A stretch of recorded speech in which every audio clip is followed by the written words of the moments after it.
Okay, I think we're going live now.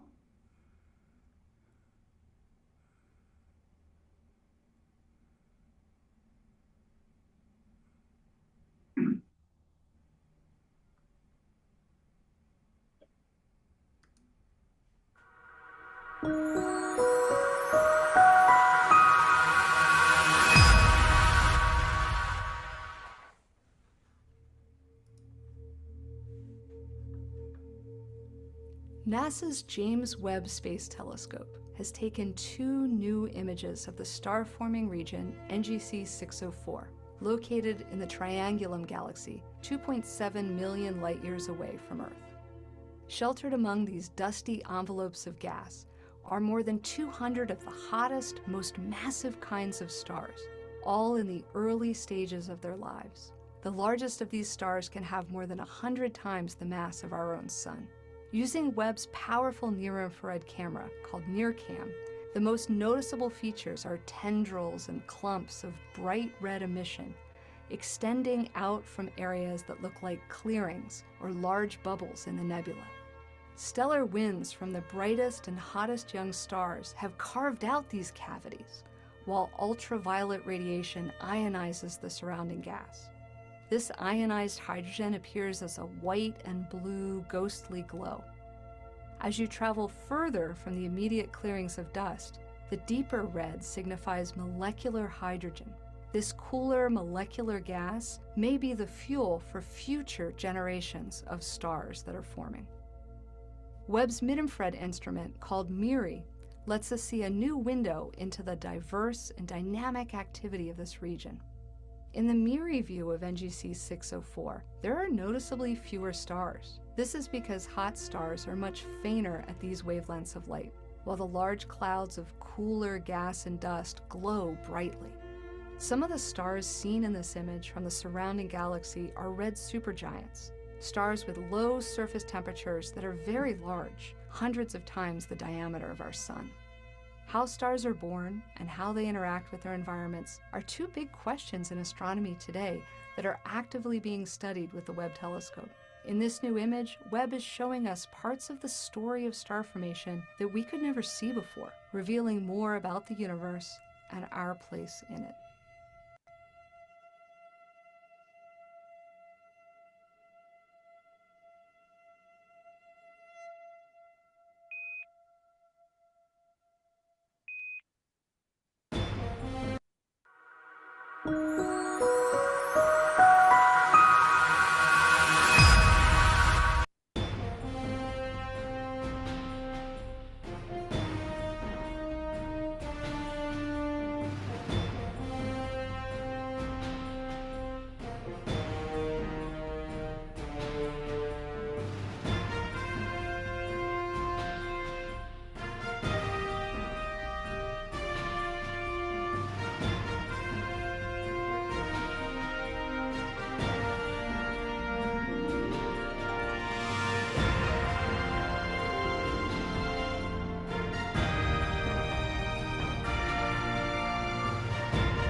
Can't hear you, Scotty.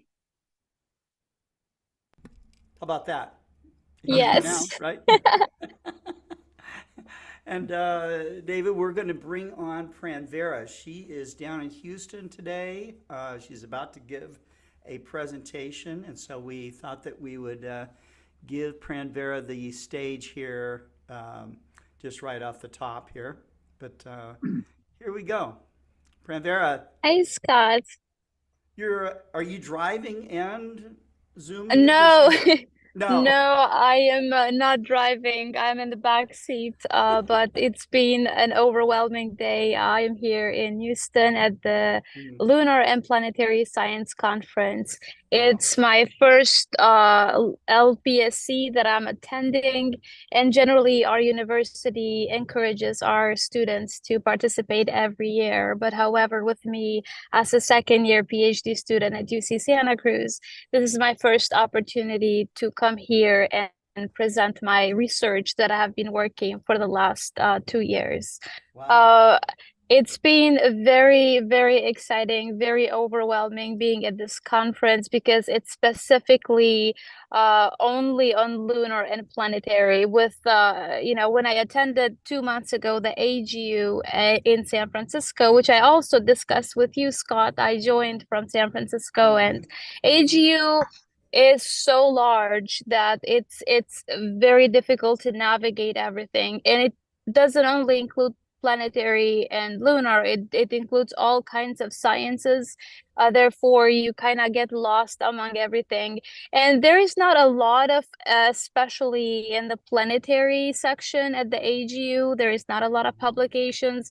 However, LPSC is very different because there has been a lot of publication, and especially with the sample return mission from asteroid Bennu just recently, Oh we yeah. haven't really seen a lot of publications. So this was the place where everybody published their abstracts on Bennu analyses.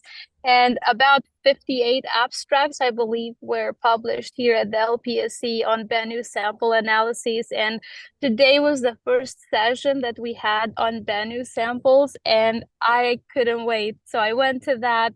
It was very exciting because they started explaining all the laboratory experiments they have conducted so far, although they only have studied a small portion of the samples because there are a lot. So it was only focused on a very small amount. So that doesn't mean that the research, the findings that they presented, it doesn't mean that it represents the bulk material. It's only showing a portion of what they collected. However, it's really amazing to learn that Bennu doesn't really match much with any of the meteorites that we have in our collection. So, Hmm. for instance, Ryugu, we know that it's a sea eye-like. It's very similar to the sea eye chondrites. However, for Bennu, the hypothesis so far is that it doesn't match with the sea eyes. It does not match with the CM2s. It's kind of like in between, and they see a lot of phyllosilicates, a lot of carbonates and sulfides. So there are definitely signs of aqueous alteration. So the Bennu has been altered by water. So in order to form these hydrated minerals, you would have to have water present. And also the conclusion is that all this alteration has occurred in the parent body.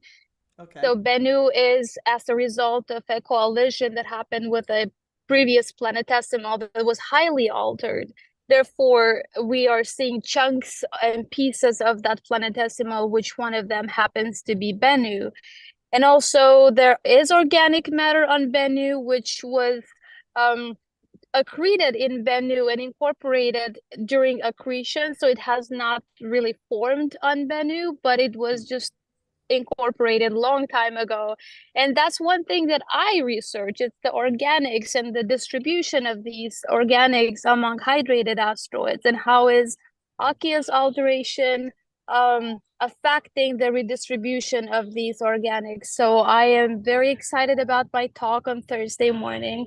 It's also important to emphasize that uh apology for the, I don't know how much background noise you can That hear, but was there just is a an little. It was no emergency. big deal. Yeah. Yeah.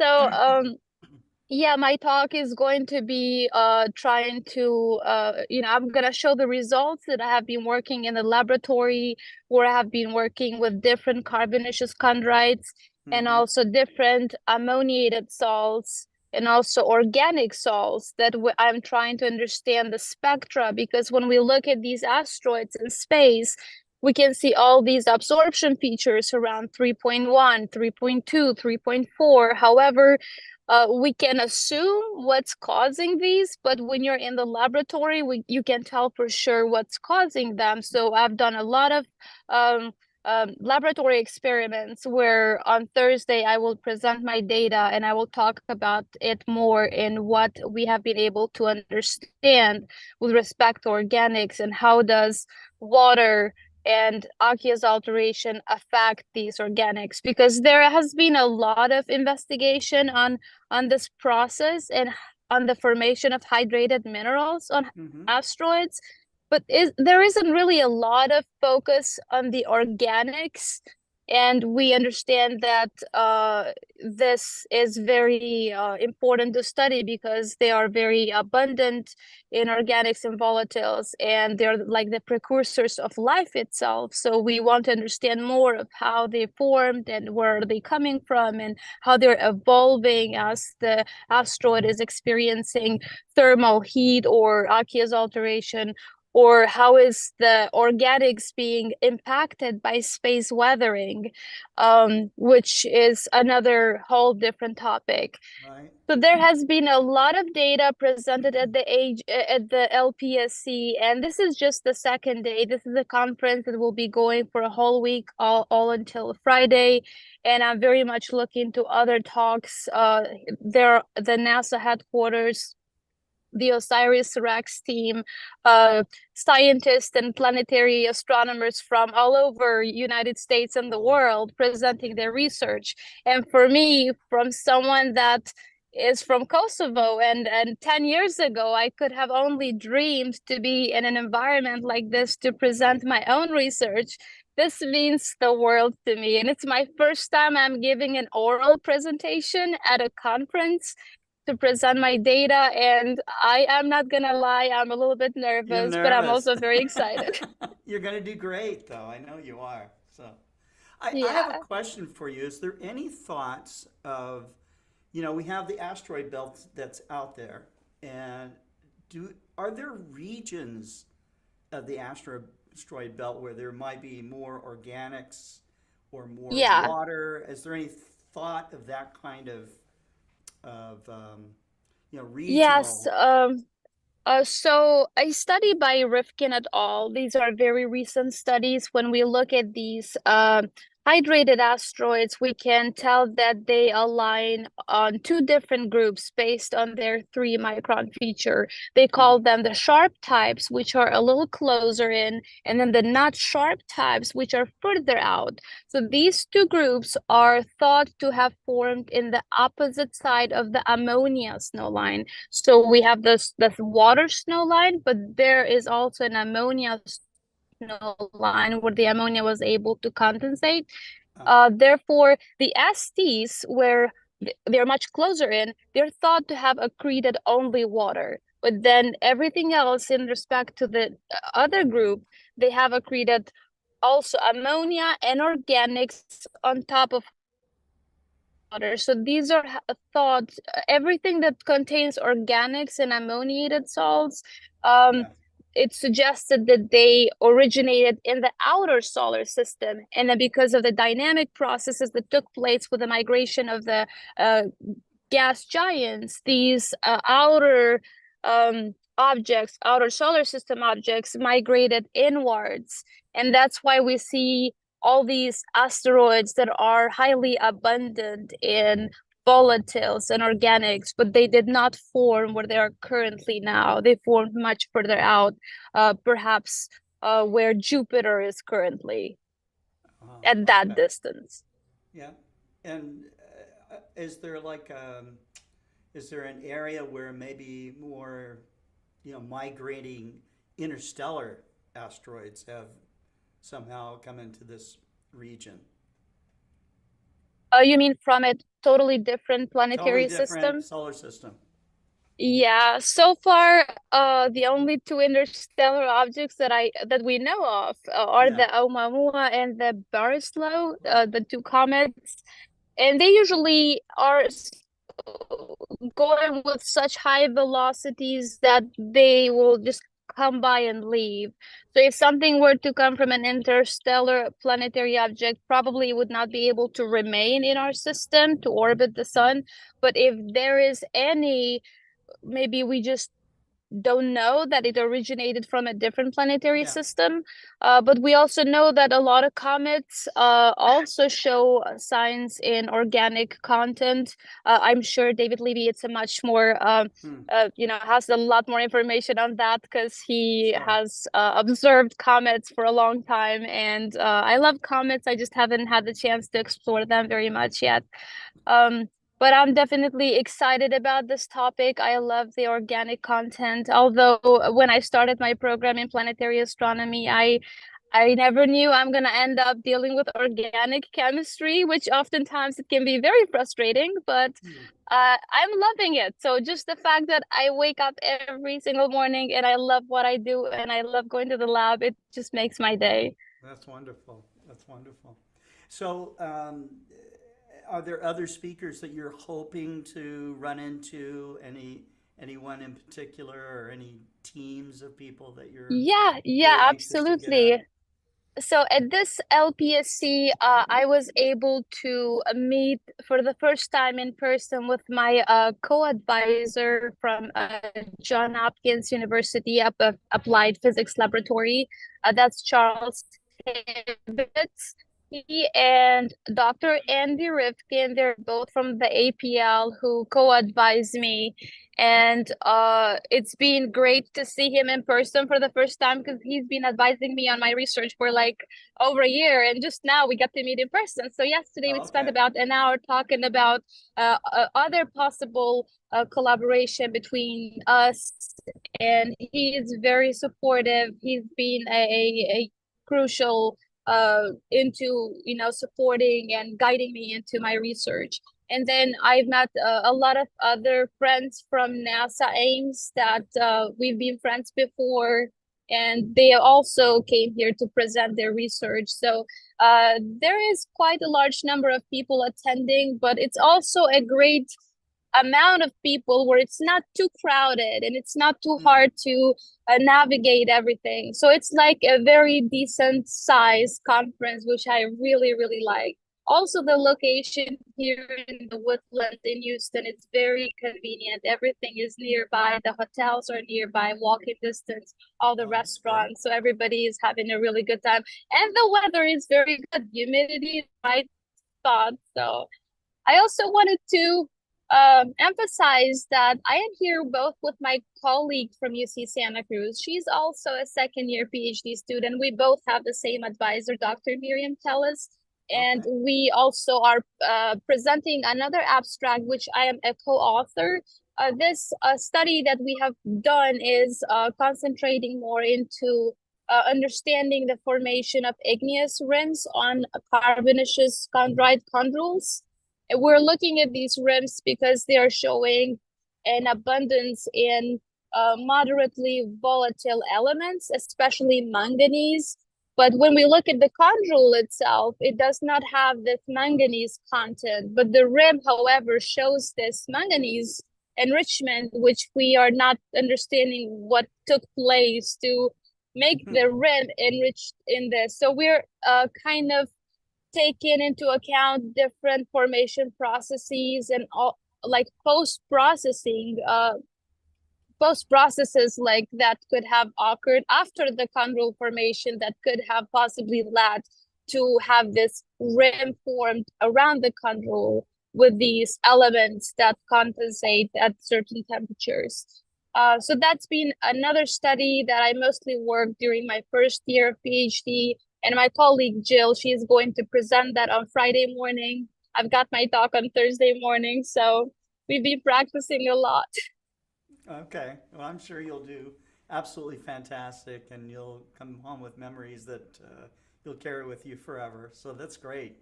That's great. Yeah, I wish we were thank there. I you. wish we could see the actual conference itself and broadcast Yeah, it. But I wish we could have done that. It's a conference that is only open to attendees that can register, and I believe the registration fee is about over $600, so it's yikes. not really Okay. cheap, but yeah.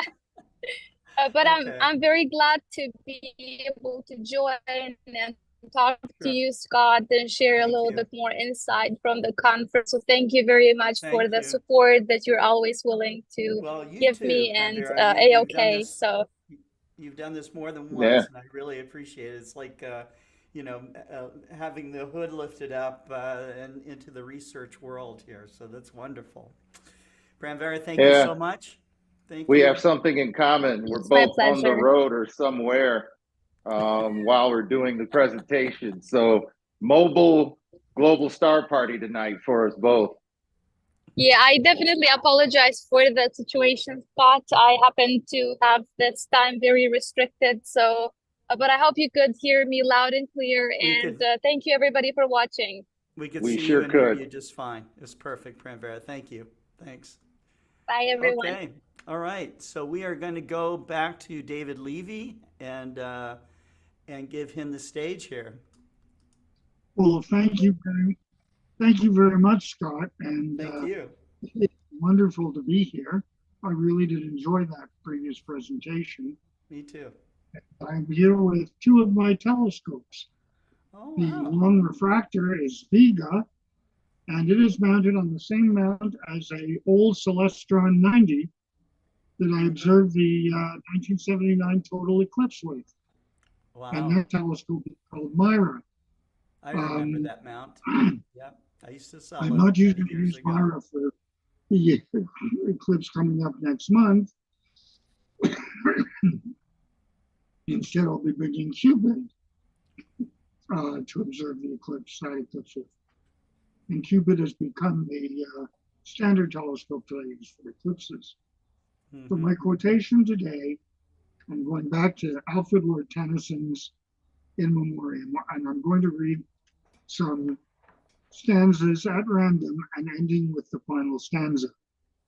What I would like to add is that I really wish I could have met Tennyson, although I do know and have met his great grandson, Jonathan Tennyson. He is a professor at University College of London, where he is an astronomer, and we got to meet and have a wonderful visit a few years ago. Anyway, so here we are.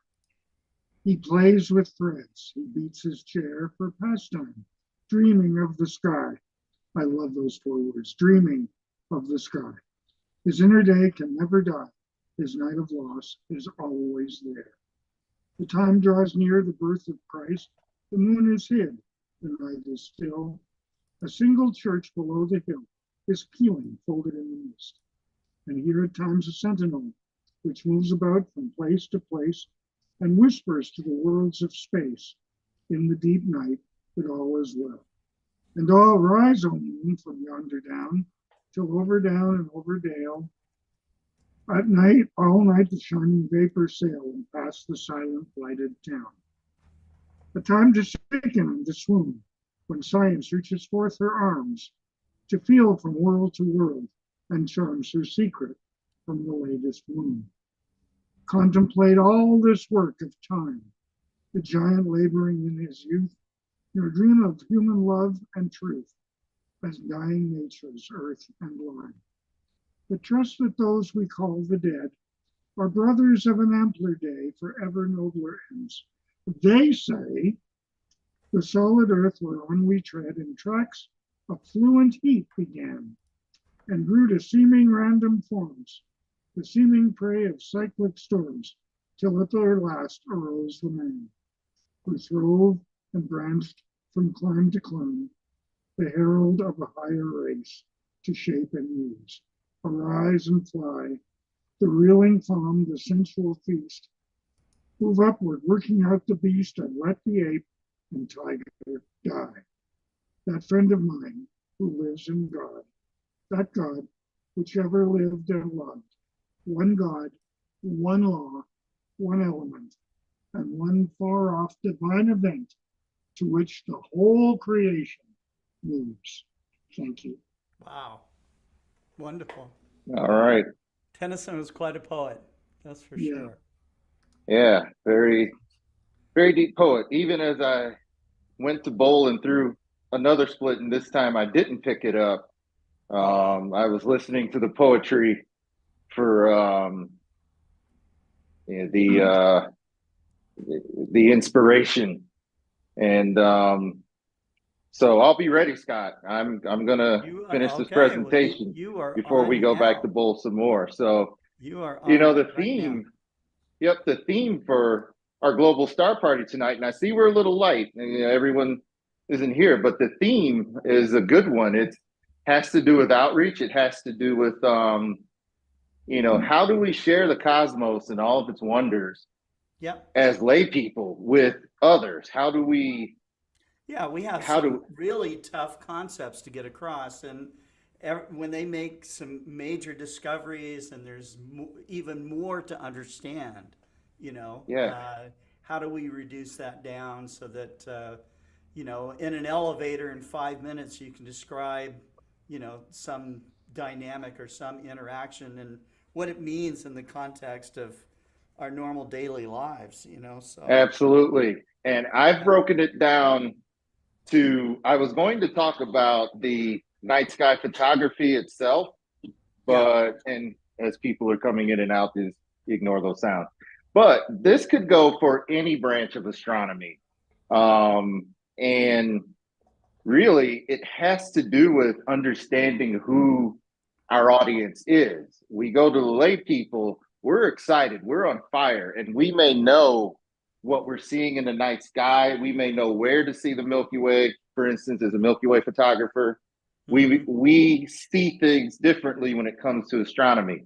But there's three sort of folks that, especially for those of us that do images, there's three sort of people that we have to give this information to when we run out. There are Hmm. people who never knew that the sky could look the way that our pictures, our astrophotography, they look at these pictures and their jaws drop. They're in wonder.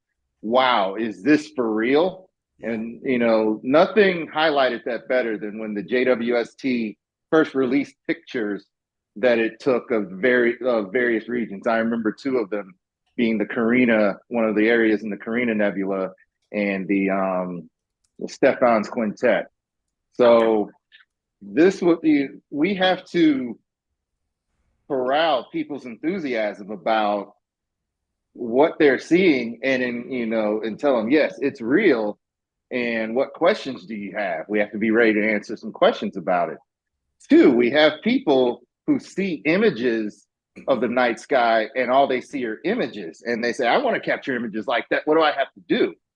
And for that, you know, train it. It takes so if it took us a while to get the type of images that we're getting, Oh, it's going sure. to take them a while to get it. And a lot of folks are looking for, you know, do I just get this big rig and then I just hit a button and it's going to take a beautiful picture? Well, the EV scopes and some of the other scopes are out there, but there's a learning curve.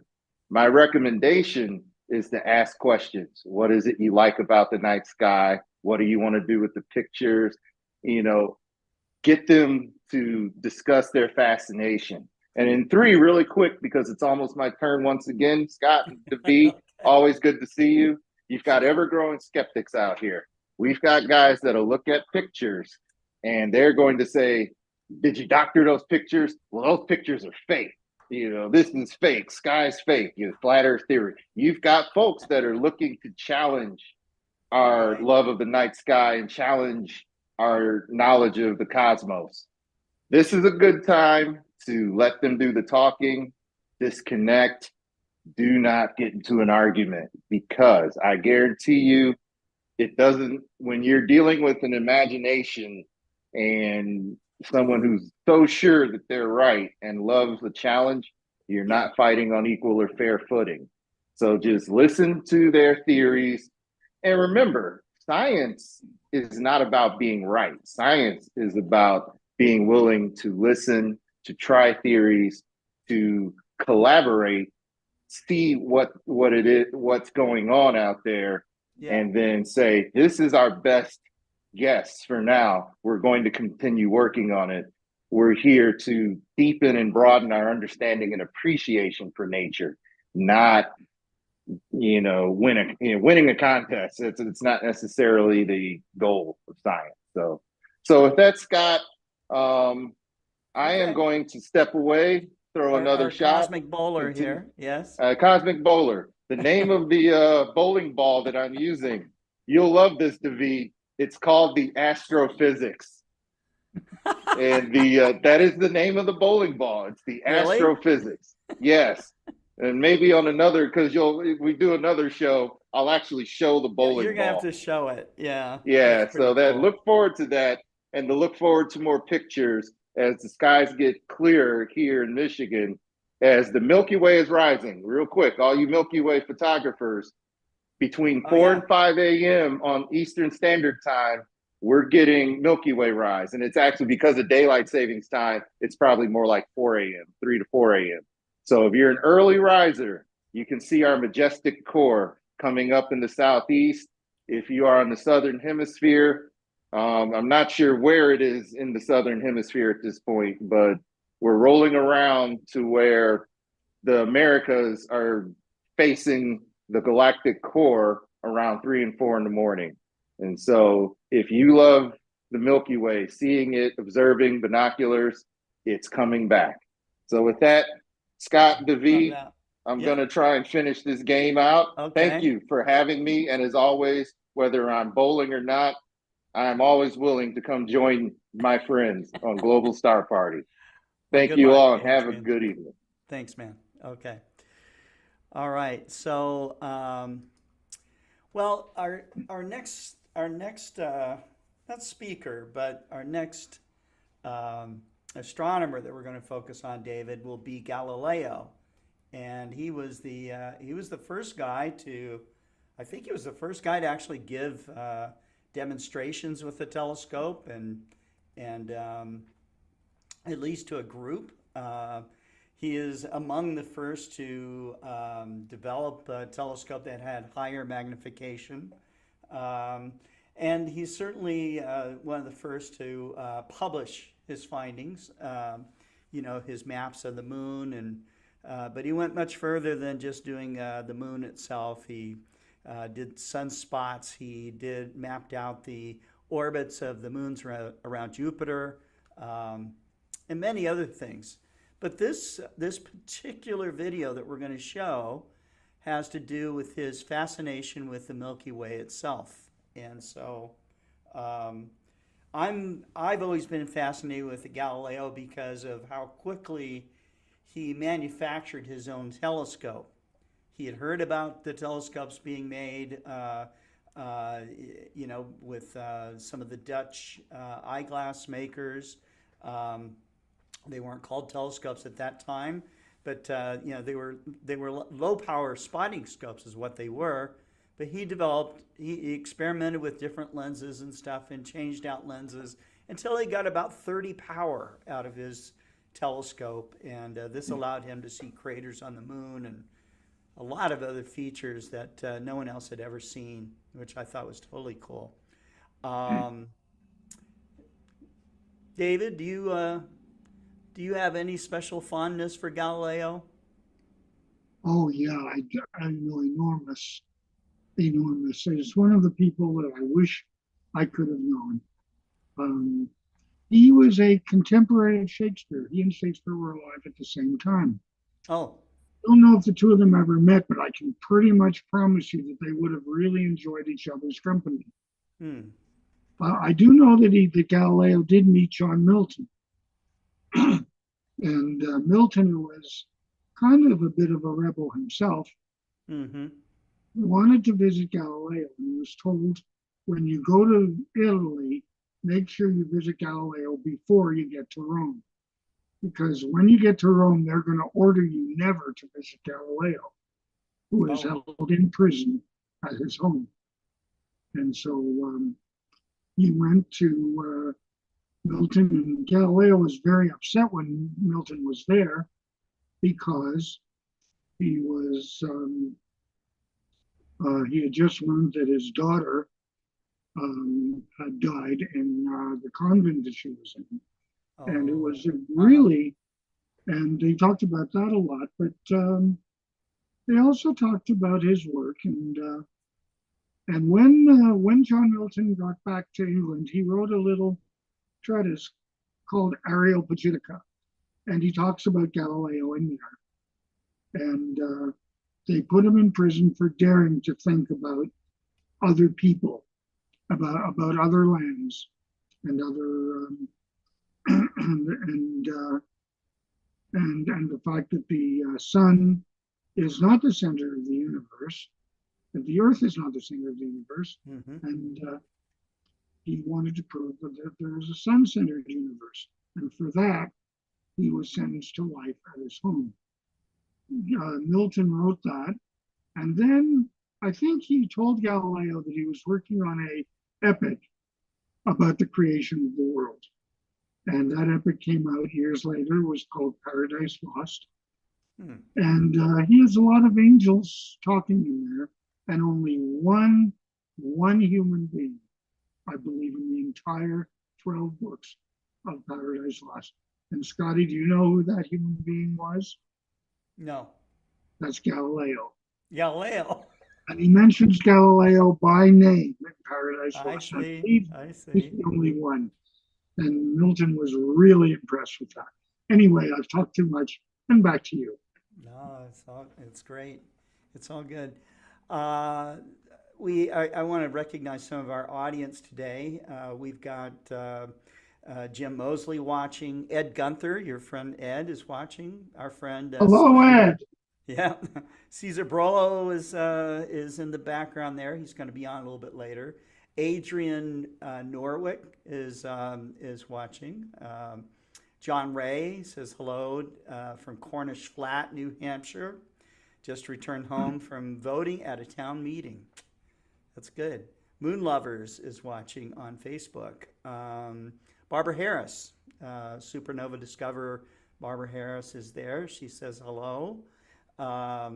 John Ray thanks Pranvera for her presentation. Fender90 is watching there on YouTube. And there's someone on Facebook, his name is Homer Davila. He wants to know, what do we think if we're alone or not in the universe? I think this comes back to, is there life, intelligent life elsewhere in the universe? And what are your thoughts, David? My I'm thoughts are, also back, Scott, but David, I am listening to you. well, thank you. My thoughts on that are very simple. I think I agree with Carl Sagan. If it's just us in the universe, what an awful waste of space. Yeah. I think that the universe is teeming with life forms, and I don't know what they look like. None of them, I think, have tried to contact us yet. And but you never know. That might happen someday, and that would certainly be the discovery of our time, if we are able to detect other civilizations. I think that would be wonderful. There is a Well, new golden yeah. record that's been put on a spacecraft out there. It's kind of triangular shaped and has sound waves and hand sign language, I guess, translated into something like 140 different languages. So if you have us here and we're trying to reach out and send messages, then and if as other scientists have already shown again and again, we do not occupy a special place in the universe. There are many sun planet systems like our own that are out there. There are many galaxies that are like our galaxy out there. So I think that I think the odds have it. But that's just if I was to be a gambling man. As David Levy pointed out, we don't have proof yet. So there are reports, there are compelling things out there. There's some not compelling things that are out there.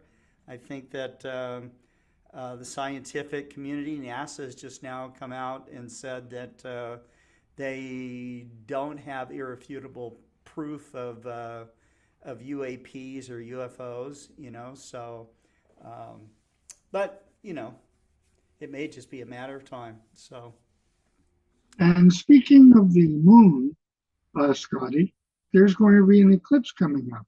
and not the one you're thinking about. On I think it's the 27th of March. Around Oh. that, the next full moon, there is going to Okay. be a penumbral lunar eclipse. It'll be visible throughout the Americas, Wonderful. and you'll be able to only detect it as a light shading at the night of full moon. And if I'm able to see that, it'll be the 100th eclipse I've seen in my lifetime. Wow. Goodness. And so your total solar eclipse coming 2 weeks later will be my 101st. If it's cloudy on one of those, then the total, I hope, will be my 100th. But we'll see. Yeah. Paul Burgart is asking, is there intelligent life on Earth? Well, I don't know. Wait, we'll have to, I think the jury might still be out. Anyhow. I think there is, because we know Scotty Roberts, who there's no question. Well, that he is we're brilliant. going to be talking about Galileo, and he was certainly an intelligent person. And later on in our program, we're going to have Einstein, and certainly he was amongst the, and still considered a titan amongst the intelligent people that's inhabited this world. So, Well, I'd like to chime in before I sign off. If there's any intelligent life, I'm not so sure it exists in a bowling alley. But it's fun. maybe that's the at only least. place we can find it. I don't know. Well, that's a testament to the human, our human side. We're, I've heard it. We're the universe trying to discover itself or find out about itself, and I find that a very fascinating thought. Yeah. We're Yeah, me made of too. the same elements in the universe, and we're able to. And for me, going out to do night photography, that's how I relate to it. There are a few times I'm out, and whatever area I've decided to image, I can look around and it's dark and foreboding, but then I look up at the sky and instantly feel at home. There's a sense of calm that really does wave over me as I Yeah. decide, okay, how am I going to capture this, bring it back, what it is I'm going to do. So all those stars you see, there could be all sorts of life floating around the planets. There could be something inhabiting it. The research that we do today, everything we're doing in science today has to be something we're pushing forward. Who knows how long before the ability to reach out and touch those stars comes about, in human existence, if it gets there. But in the meantime, the best we can do is make sure we're preserving that. And that actually gives another reason for for the imagers out there. You're preserving what we as humans see out in the universe. So I know David Eicher, when he's on, unique things that you can look at or go to image. It's always worth it to try imaging something else that you haven't imaged before. These are, whether amateur or professional, these are records, and they are. Yeah.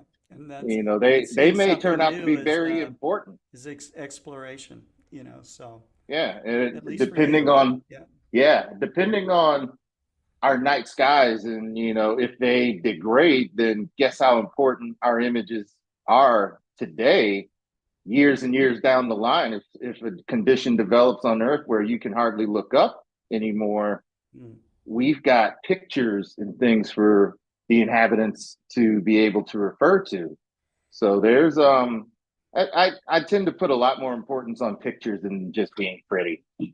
Yeah. So with that, I'll go Okay. back, see if I can throw another strike. All right, make another strike. Very good. Okay, all right. So, we will move on and introduce this segment on Galileo and the Milky Way. So here we go.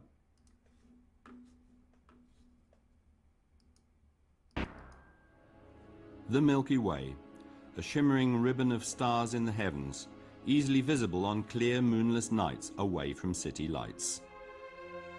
The name Milky Way comes from Greek mythology. Zeus, the father of the gods, had secretly put his illegitimate son to the breast of his wife Hera. Woken by the boy's sucking, she tore him away, whereupon her milk sprayed over the sky. Hence the Greek name Kyklos Galaxius, or Milky Circle, which in turn leads to our word galaxy. In about 400 BC, the Greek philosopher Democritus came to the conclusion that the shimmering ribbon must consist of myriads of stars too dim to be seen with the naked eye. What was needed was an optical instrument to bring them nearer.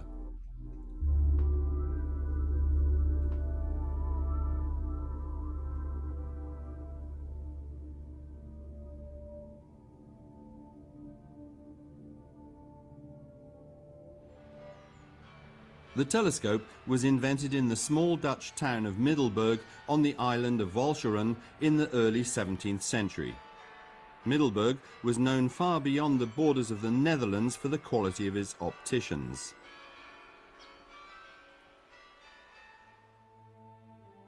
One of the town's most respected spectacle makers was Hans Lippershey. In 1608, he applied to the States General in The Hague for a patent for a telescope consisting of a combination of concave and convex lenses. Since then, Lippershey has been considered the inventor of the telescope.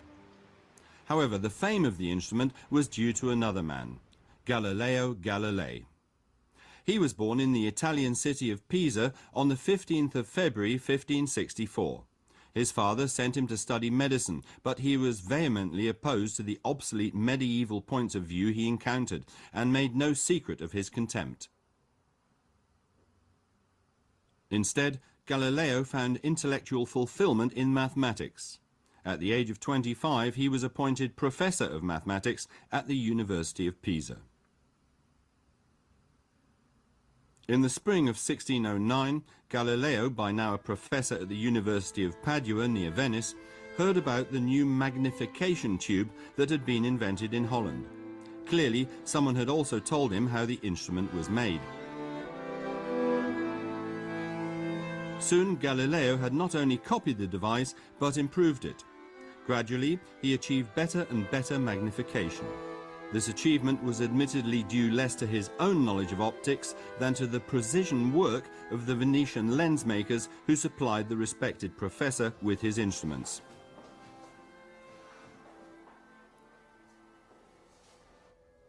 Galileo had access to the very best lenses of the age, and he tested out various combinations until he had constructed a model with a magnification 30 times that of the Dutch prototype. On the 21st of August 1609, Galileo demonstrated the 60-centimeter long instrument on the Campanile in St. Mark's Square in Venice, at the time a major maritime and commercial power. And just 3 days later, he presented it to the Doge, the city's ruler. The Doge was well aware of how useful this new instrument would be to his fleet. He rewarded Galileo handsomely, giving him lifelong tenure and tripling his salary.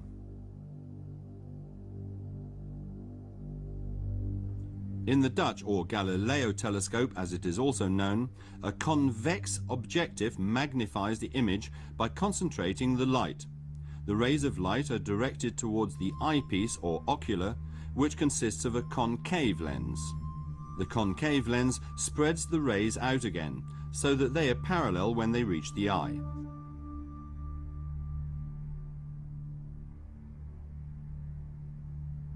Galileo made his first telescopic observations of the night sky as early as 1609. When he pointed the instrument at the Milky Way, he saw that the white veil consisted of countless shining stars. It was an overwhelming discovery.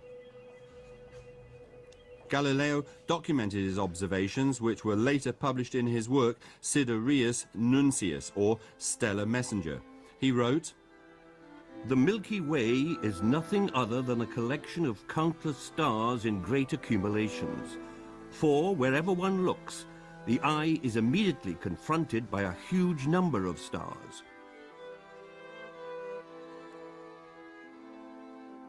In this way, Galileo confirmed the notion of Democritus, who suspected that the Milky Way consisted of innumerable stars. But Galileo had made a whole series of other observations. He had seen the craters on the moon's surface and detected the phases of Venus. His most spectacular discovery, however, was of 4 of the moons of Jupiter. If these revolve around Jupiter, they confirm the Copernican heliocentric worldview that puts the Sun, not the Earth, in the center of the universe. The old Earth-centered system, supported by the Church, implied that everything revolved directly around the Earth, but Jupiter's moons clearly did not.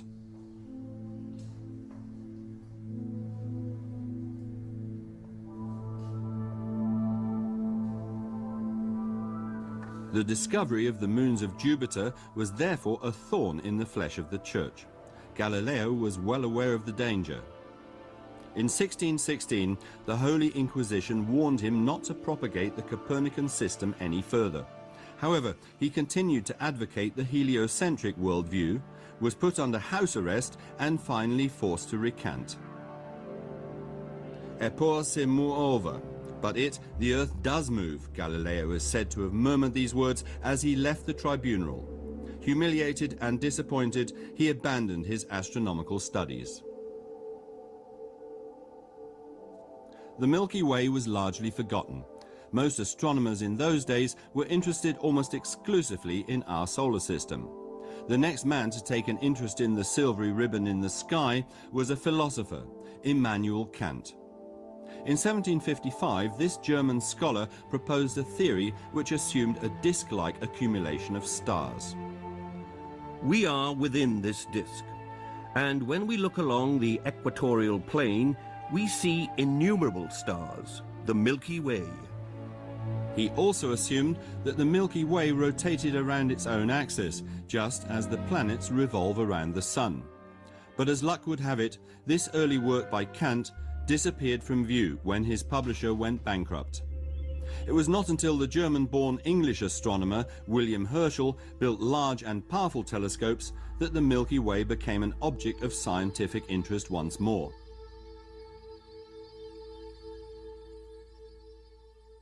Herschel looked at the sky region by region and counted the stars. In 1785, he finally published his first star chart. His observations reinforced Kant's thesis that the Milky Way was a disk.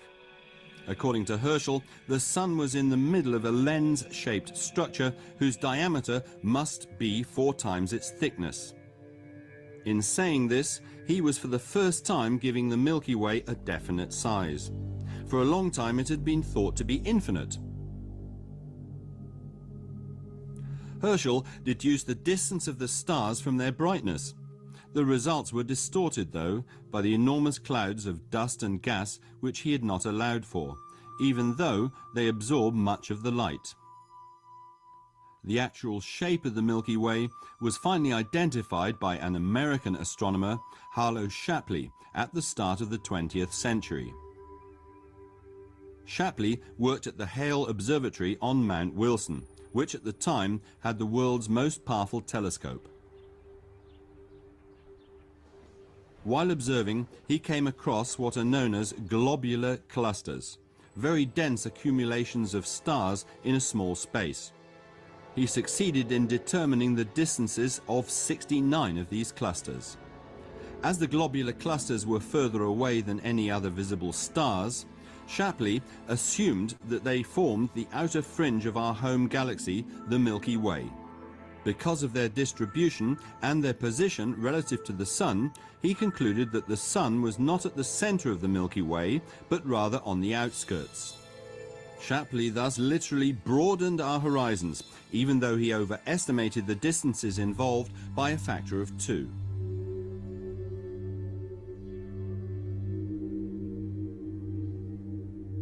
Today we know that the Milky Way has a diameter of 100,000 light-years and that the Sun is 27,000 light-years from the center.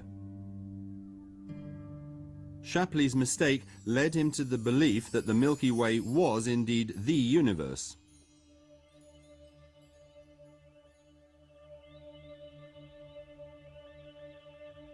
But in 1923, his fellow countryman Edwin Powell Hubble was able to prove that there were other galaxies beyond the Milky Way.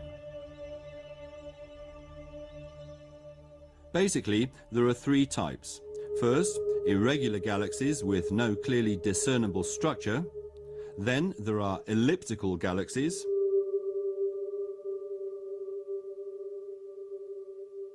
And finally, the spiral galaxies, with clearly recognizable spiral arms.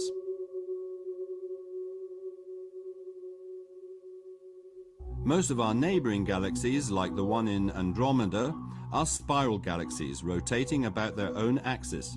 It is assumed that the Milky Way does the same.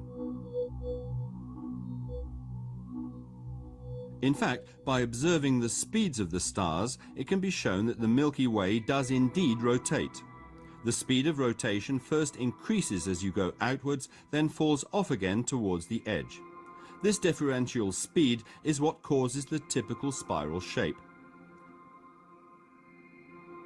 It was thought for a long time that the Milky Way must be a spiral galaxy, but the proof only came in 1951.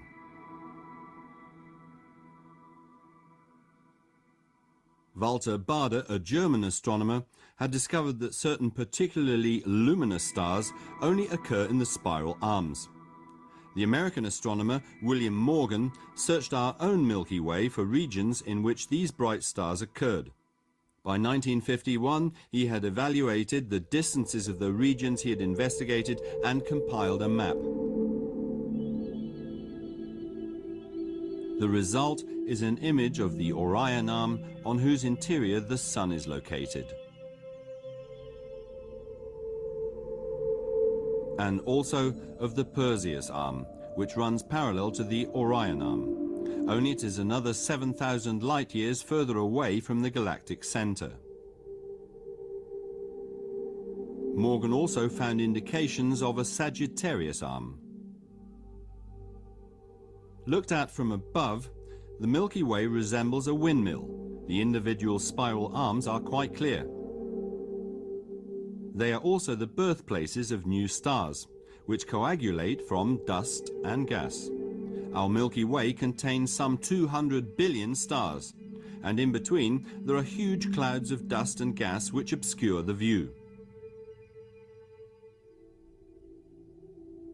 Looked at from the side, the Milky Way resembles a discus.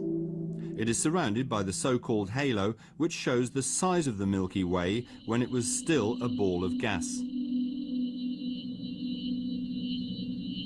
The halo is also where we find the globular clusters, stars aged up to 13 billion years. Each globular cluster is between 30 and 300 light years across and contains hundreds of thousands of stars. We know far more about the nature of the Milky Way than we did when Galileo first directed his telescope at the silvery ribbon, and the light of knowledge illuminated the sky for a brief while. But even with the latest technology, vast areas of our galaxy still lie shrouded in darkness. The starry sky still conceals enough mysteries, and with luck, Galileo's heirs will be able to cast light on them one day.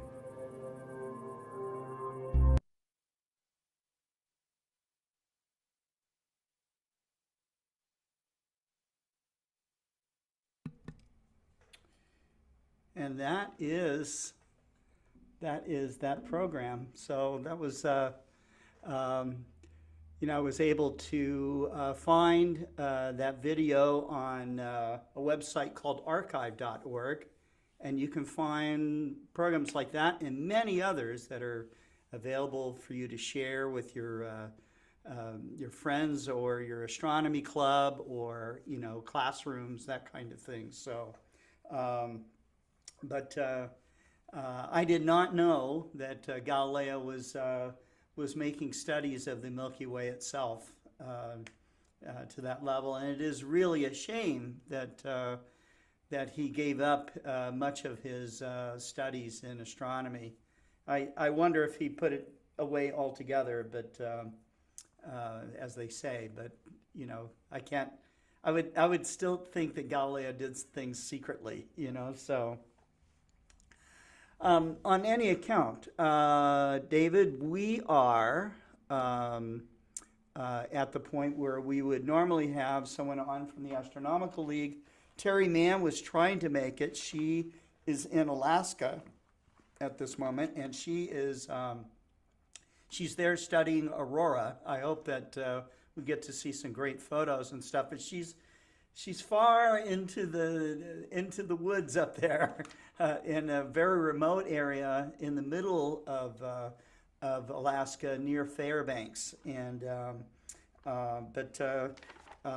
today, just today, I got my latest reflector from the Astronomical League, and guess what was inside? An article about Galileo, the first optical astronomer. So, a wonderful article. This one's by Larry McHenry, and so it was just a strange coincidence that I wanted to focus on Galileo today, and this just literally landed on my desk about an hour ago. So, on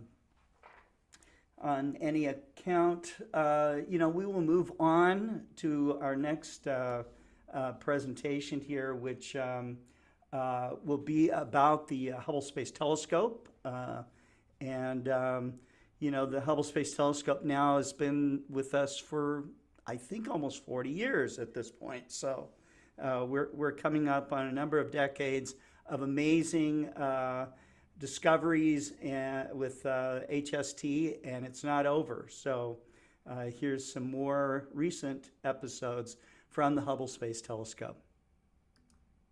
The Hubble Space Telescope is many things. It's an observatory, a satellite, and an icon of cultural and scientific significance. But you might be surprised to find out that Hubble is also a time machine. No, not like that. With Hubble's position just above Earth's murky atmosphere, its clear view literally lets us witness our universe's past. It allows us to travel back in time and see things as they were 1.3 seconds ago, 33 minutes ago, an hour ago, or even a little bit older than that. But how does that work? After all, Hubble doesn't travel beyond our solar system, or even our home planet's gravity. So how can it see the past? The answer is light. The term light year shows up a lot in astronomy. This is a measure of distance that means exactly what it says: the distance that light travels in 1 year. Given that the speed of light is 186,000 miles per second, light can cover some serious ground over the course of 365 days. Almost 6 trillion miles worth. Hubble works by gathering light from objects in our universe, some as close as our moon or comets coming into the inner solar system, and some as distant as galaxy clusters that are billions of light years away. All that light takes time to reach the telescope, just as it takes time for light to travel from its source to our eyes. For example, our sun is located about 93 million miles from Earth. That means that it takes roughly 8 minutes for its light to reach us here on our planet. So when we look at the sun, we see it exactly as it was 8 minutes in the past. Cosmically speaking, the 93 million miles between us and the sun are nothing. We orbit around just one of billions of stars in the Milky Way galaxy, which is one of countless trillions of galaxies in the universe. With that in mind, time travel gets more intense when Hubble observes objects beyond our star system. Think about what you were doing 4 years ago today. What type of sandwich you were eating. What song you were listening to. What work or school assignment you had. Or the car you drove. Keep those images in your head as you now think about the next closest star to us, named Proxima Centauri. It's about 4 light years away, which makes it a close neighbor on a universal scale. So right when you ate that ham, tuna, and peanut butter sandwich 4 years ago, the light from Proxima Centauri just left the surface of that star and began zooming out towards us. And here we are, 4 years and many, many sandwiches later, and that light has finally arrived. Now think about what you were up to 700 years ago. Or at least imagine what your add 30 more greats and you'll get the point, great-great-great-grandparents were doing in the 1300s. If they were in Europe, they might have been a brave knight fighting for their king and country and money. If they were in Japan, they might have been an early samurai helping to overthrow the Kamakura shogunate. If they lived in Africa, they might have been collecting gold from Mansa Musa. Or maybe your ancestor even was Mansa Musa, arguably the richest human of all time. During all of those events, the light from the giant star Betelgeuse left its surface. And all that time, from the 1300s up until today, that light was traveling at 186,000 miles per second towards us. This means that when Hubble looks at Betelgeuse, the star appears exactly as it was 700 years ago. Want to go even further back in time? Well, our next stop is the Andromeda Galaxy. The Andromeda Galaxy is a whopping 2.5 million light years away. But that's just the closest major galaxy to us here in the Milky Way. Things were so much simpler back during the Paleolithic period, weren't they? Dinosaurs had only been extinct for 62.5 million years as opposed to 65 million years ago. Sandwiches weren't even invented yet, let alone peanut butter for sandwiches, let alone sliced bread for peanut butter sandwiches on sliced bread. And the very earliest humans were just figuring out how to be human. Smartphone technology was still quite a few years away, though. Perhaps some of Hubble's most legendary observations are its deep field images, which collect light from thousands of galaxies that are billions of light years away. With this type of imagery, we can better understand how our universe changes over time by puzzling out how galaxies evolve. The farther back we look with Hubble, the closer we get to the Big Bang, when the universe began. So the most distant galaxies observed by Hubble often appear to us as the youngest ones, giving us a sneak peek at the universe in its infancy. Because these galaxies emitted their light when they were young, we get to witness them in their early stages. These young galaxies are actually old galaxies now, as they have evolved over the time the light has taken to reach us.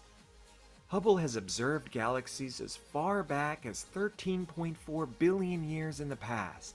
That's just 400 million years away from the Big Bang itself.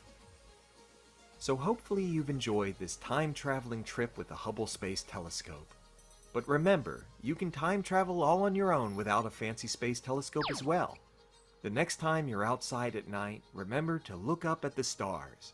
You're seeing those stars as they were hundreds, if not thousands of years ago.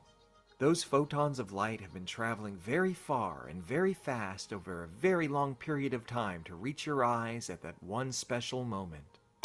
So don't blink, or you'll miss it.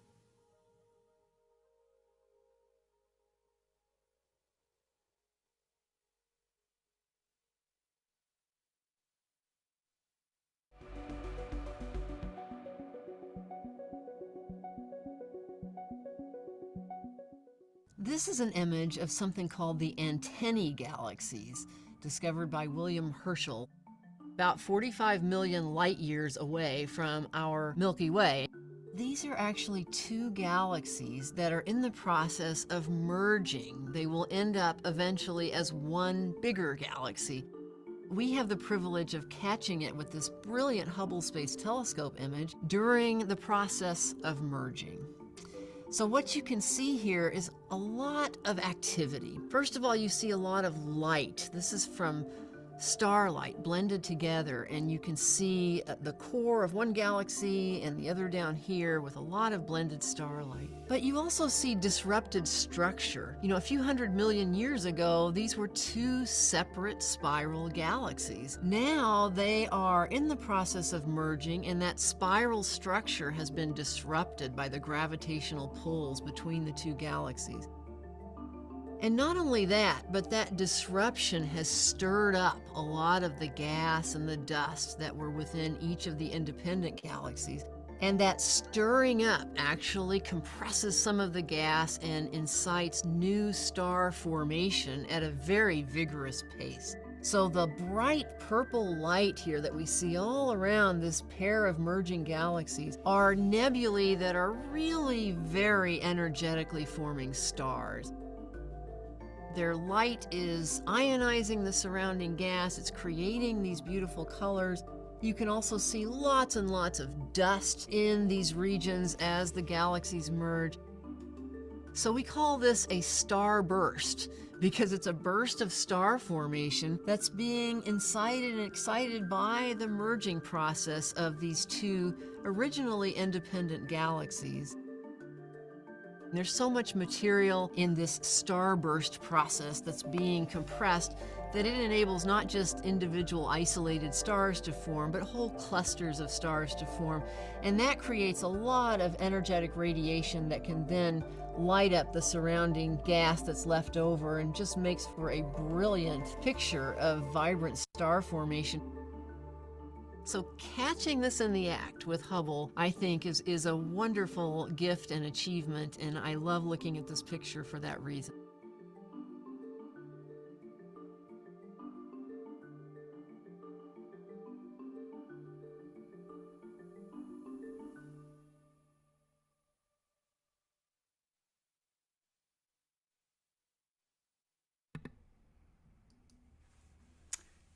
Well, I hope you guys enjoyed that. What did you think of that, David?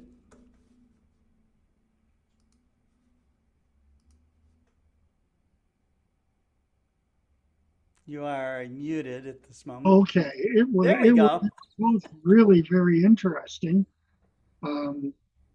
Especially the first one, because I knew that Galileo was observing the Milky Way, and but as I was watching that movie, I began to have a connection with Galileo that I did not expect. Mm. You know, as he is nearing the end of his life, and he is still working on his books, I'm finding that I am doing the same thing as I am slowly reaching the end of my life. I am working on a couple of books now, working on a book that I hope to have published within the next year, and another one the year after that. And but when I go outside looking at the night sky, whether it's just tonight to take another look at Comet Pond's books, or on what I hope to see on April the 8th, it is I feel that I'm taking an enormous tranquilizer. Yeah. With no side effects. It calms me down. Reaching for the night sky calms me down. And it shows that there is more to life than just being mourning and being upset and unhappy. There's a lot of joy to be found in life as well. Yes. And I was feeling that in the movie about Galileo. And I just wanted to say that. Yes.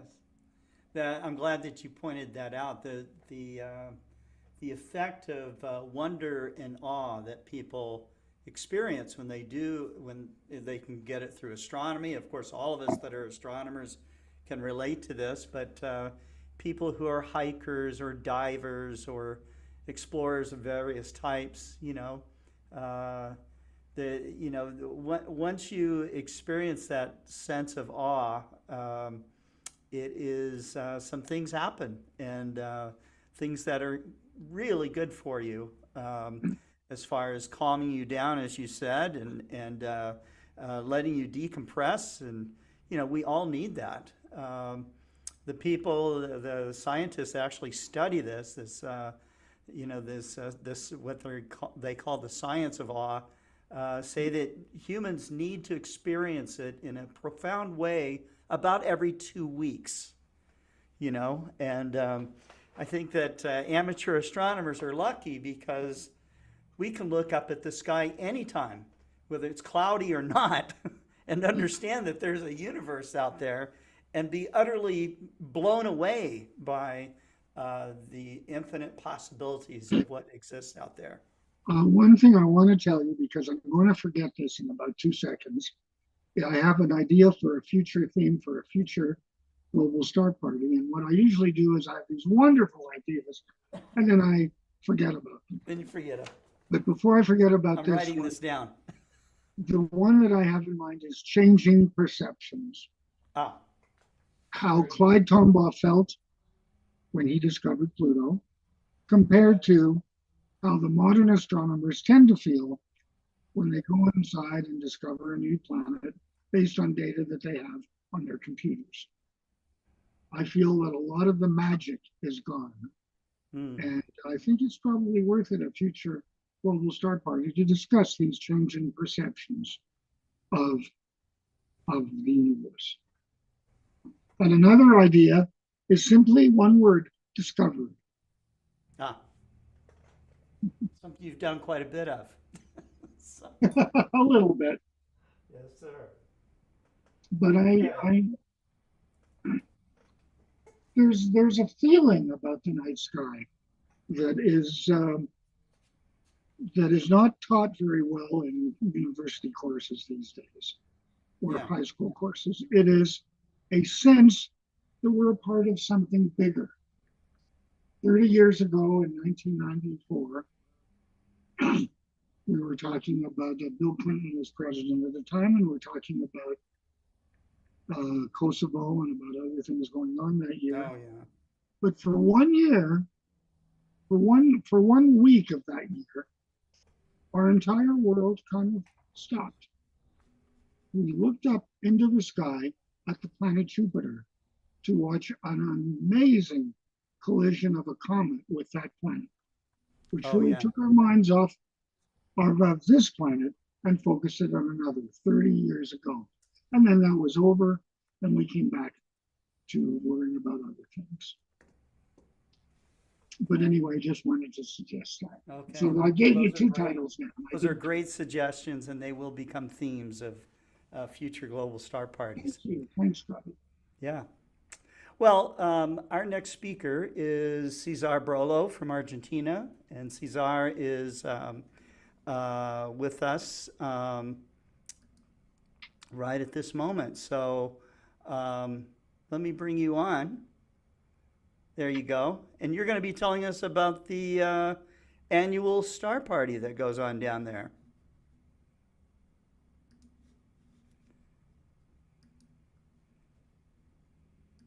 Okay. Yeah.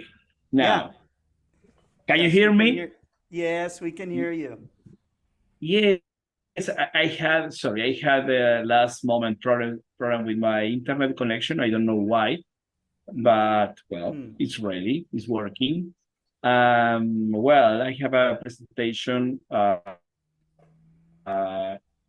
where we meet for first time with GSP friends from Argentina, Nico Arias or Nico de Hammer, and Maxi photography, pushing the pictures to the max. Yes. And this was a great. I know that maybe it's a social presentation of our star parties. Was a small star party 2 weeks ago, and we was together in a small Friday star party. Why we meet in Friday? Because it's for people, sometimes they don't use their own weekends, maybe to share family. San Miguel Observatory is in the metropolitan area of Buenos Aires. It's very near for people that live in the metropolitan area. It's near to tollways or a lot of roads that are very single and very fast to go to the observatory.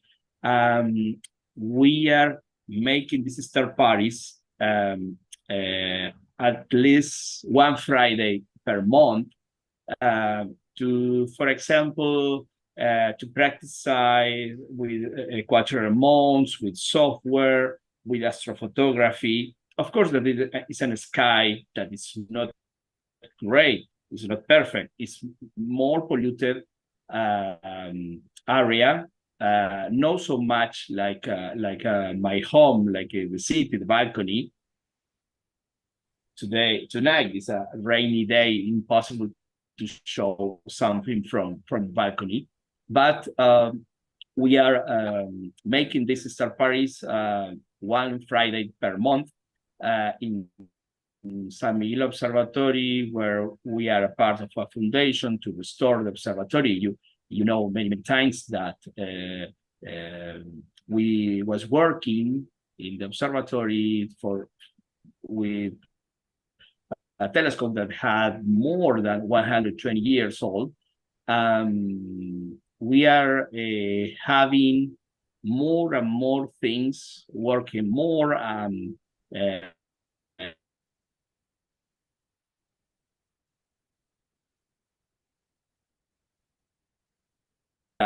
are happy. It's happy, and because if you like to restore something, you need to make a safety place, because we had some robbers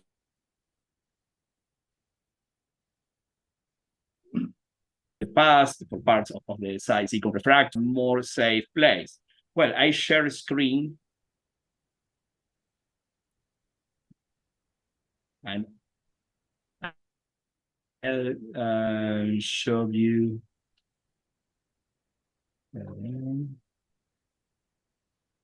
I don't know why. If I have. Okay. Okay.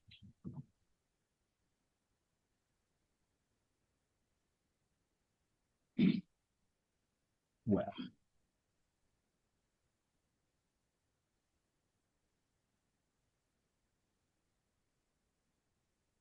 Well. I don't know why it's no, it's okay. Well, this is my presentation tonight. It's a meeting at the observatory and Star Party Valle Grande, Los Mochis, April 2024, the place.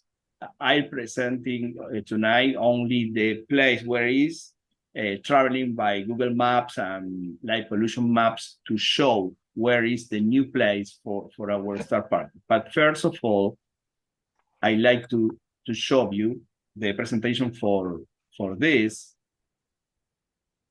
and this is the small poster that I prepare for.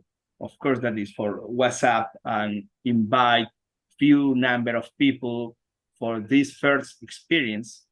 I was happy to send my invitation to the Global Star Party Argentinian group, because maybe Nico is more easy than coming to San Miguel, because he lived more near than Maxi, and Maxi was a surprise that Maxi say yes, because he lived at 130 miles. You know that sometimes it's a Friday. It's not easy to go driving, but he was with us, and Nico too, and was a great experience. This is the dome of the Gustav refractor, 150 millimeters refractor that actually work very well. We use for solar image. We have the Obsidiana filter. Well, we are working along with this in the early hours before the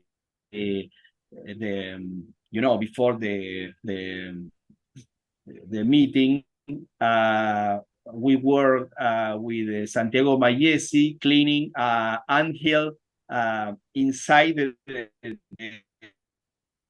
the observatory of the because in 2 weeks that Santiago Mayese directors don't go to the observatory, the ants make an anthill very big inside the observatory. We spend 2 hours cleaning, removing a lot of ground of the anthill. Incredible. But this anthill was incredible. Observatory Nacional of Física Cósmica, cosmic physics, sorry, of the San Miguel. Our first meet was with there's our Nico. friend Nico. Yes, this is our face of happiness, because we don't meet in many months, and was I was really happy to receive to Nico. Nico is a great friend. It's a man that is all time is ready to help, to support to the people, especially because we receive many of our customers with a lot of different different questions, and they needed our customers needed for how, for example, how I can make photography, or how I can put my telescope, or how I can use the EX100 with the with the application, or with a different telescope, I was happy to see that Nico and another guys support more to the people,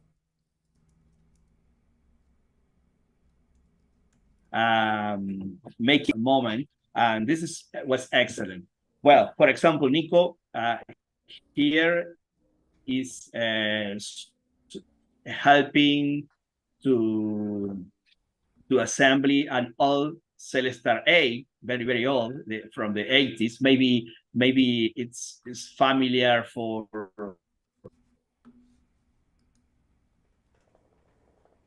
David in astronomy, amateur astronomy, in our history. This guy Fernando, that is a member of the foundation, the people that supporting the restoration of the observatory.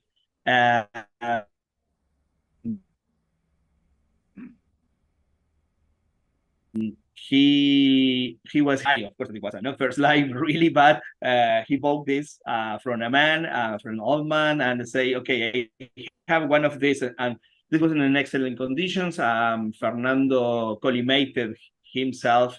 We enjoyed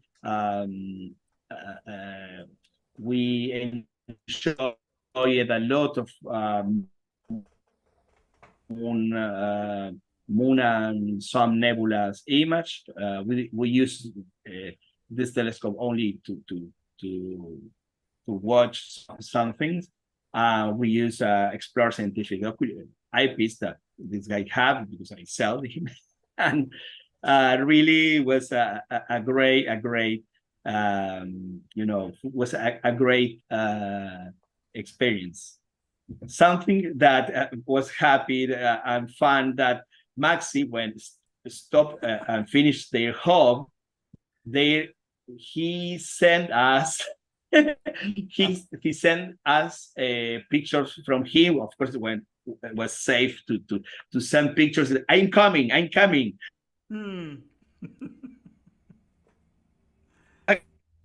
See, we are waiting, okay, from the farm. And Maxi, you can see in this part, in this area, a knife, because Maxi is a man from the farm, from the country, he's a cowboy. And why he sent us the picture of the knife in his car, because he living with him, he had chorizo de campo. It's very excellent to cut bread. You make no chorizo, no choripan. It's another thing. It's like a before, something that you can drink something and put this kind of chorizo, like something dry in the meat, in the bread. It's something different. It's typical of Argentina. And you can cut this, you serve with a piece of bread, and it's excellent. Choripanes is something that you do use a chorizo that is fresh, no dry, and you cook the chorizo in the barbecue. It's a different. Well, something very interesting that I found about the Celestron designers is that they thought it make the base of the Celestron A like angry or made face robot. You can see that the eyes and the and the mouth is. It looks angry. Yes, we put it looks a little angry. In the ground and say, you can see that. Yes, it's a yes. I never saw it because I received many all Celestron and was happy to say that they say, okay, this is fun. Look that. This is the face. Okay. That people found faces in Mars. You can found face in our part of astronomy products. If somebody watch another face in their astronomy telescopes or something similar, please tell me. Yes. Something that was great that Maxi now is an owner of a Lexus 100 mount, and he sent me their own setup. He's using a NASCAR objective CCD, an ASIAR module from CWO, another guider. This is not a microphone, please. This is not a microphone. And this is the guider, of course. And we are awaiting pictures from this setup, of course, that it will be great. And comparing with my setup, that is, well, here is covering my 80 millimeters APO. For example, I use more now the guider, but if not with the same product, I use the guider like a finder. And here is the CCD, and you know, but really, yes, I can see that Pekka say, Cesar, I have one of those orange telescopes. Of course, Pekka, be careful. You have a made robot face in the top of your telescope. I'm sure. Something that I can say that something about seriously sorry about what is this. I'm preparing how fast the technology changed in the last 50 years in amateur telescopes, comparing with the technology. Many times, Scott, we was talking about this and the age of the time, gold time that we are living now. Yes. For example, here, they're the same motor, but two different revolution direction. Because in this time, they don't have the possibilities to make a synchronic motor with the same possibilities to change the direction. And you can use with a very first time, early times hand pad of only four buttons. This was the same in this time for Mid and Celestron.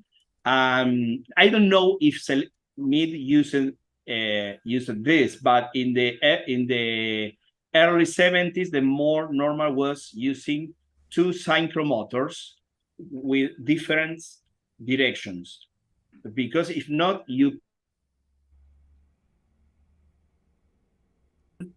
couldn't go to reverse the hemisphere, of course, the hemisphere for south or north hemisphere. You needed in this time, in the old time of astronomy, in the 70s and early 80s, two motors. Yes. You needed, and if you went to the southern hemisphere, you needed motors that moved the opposite direction, so. Yes, you needed, or for the other, yes, opposite direction. Yes, Scott. It's incredible. I prepare for our next start party, and I prepare start party maybe in 3 chapters because it's so too long. My vision, of course, my humble vision of uh, the how the technology in my work changed. Maxi was more near to come to the observatory. This is something like the divial face of Nico. I don't know why, but he was happy, no problem. And we had something of clouds, but we had a good night. Here is a saint face, not the diabolic face of another picture. And Nico was happy with my equipment. He used my equipment. For me, it was a pleasure and an honor. He made a very fine, very good polar alignment. Looked at the face of happiness to have a great polar alignment. And when Maxi was there in the observatory, of course that we were happy and say, okay, we need to take a picture together. Yes. Well, and using the CA telescope.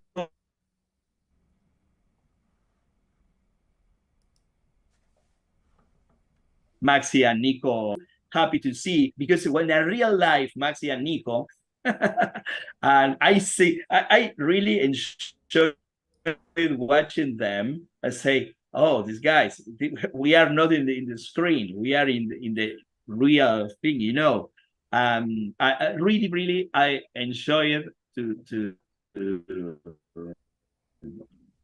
to share time with these guys, really. Another people using the telescopes.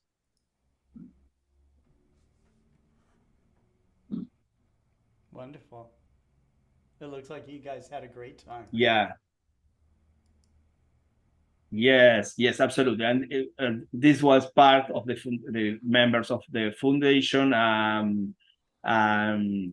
We took a picture together. Well, this was our third party, and the pictures that Nico took. 2 of the pictures that Nico took with my equipment, was something like, I give you my guitar. You really play very well, because I don't use, and really no. I use the telescope, but live image, but I never took a picture that my equipment deserved. And in few time, Nico took this picture.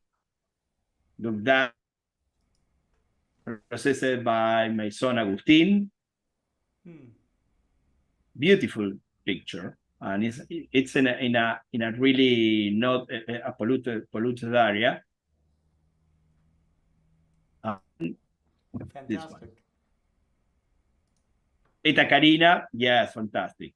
If sorry that I have this in the I can show you with the original picture. Not now, I don't have in this my computer, but it's full. Both pictures, and especially Eta Carina, is full of details.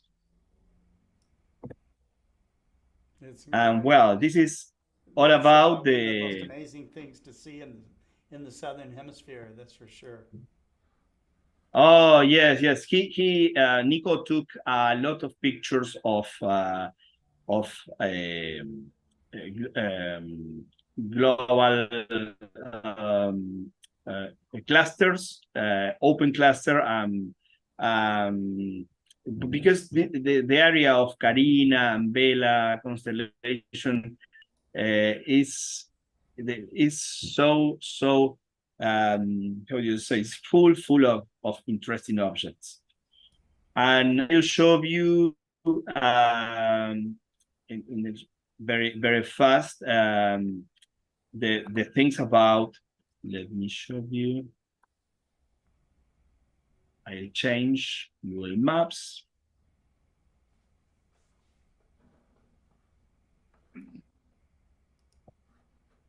Well, you know, sometimes the people ask where I live, my house. Where is my house? I change to the. Let me.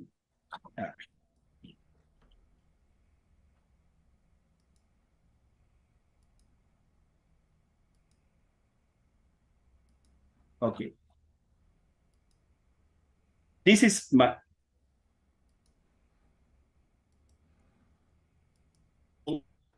I live.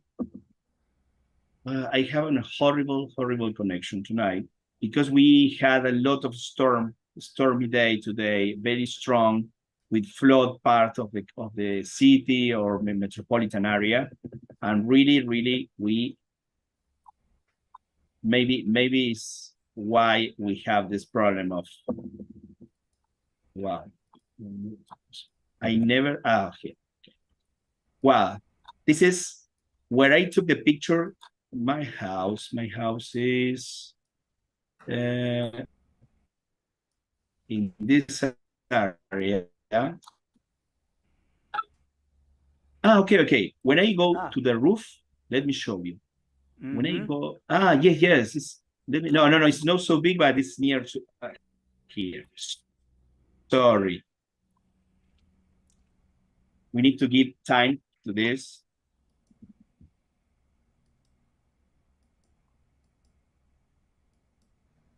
Yeah, okay.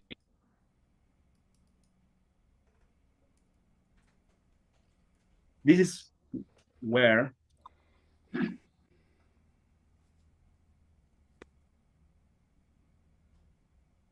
this is all my here.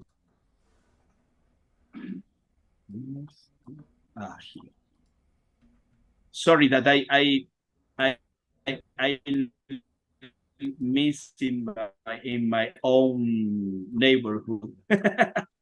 But it's a part of the city with big towers. Salguero, here. This is my tower. When I in the rooftop, this is where I am, in this area. I see. In this area, I'm taking the pictures, and I live in this. Yes, I live here. And this is why, for example, this is the south. This is the line of the south. I live here in the bottom, in the third place. This is the pool, and this is where I use my telescope when I say that I go to the rooftop. Well, but of course that is great, but you know that I lost a lot of part of the sky, and this is why sometimes I go to the rooftop or in the balcony. I have here is the south, the north, the west, and the east. And well, if where we are going to make our third party,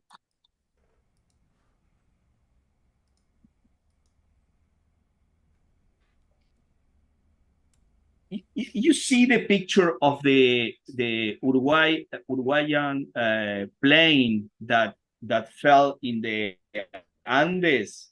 The pictures that was near to win an Oscar. The picture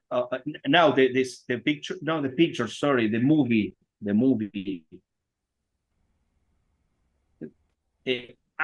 Exists a movie in Netflix that the name is, I don't remember in English, but it's about a plane that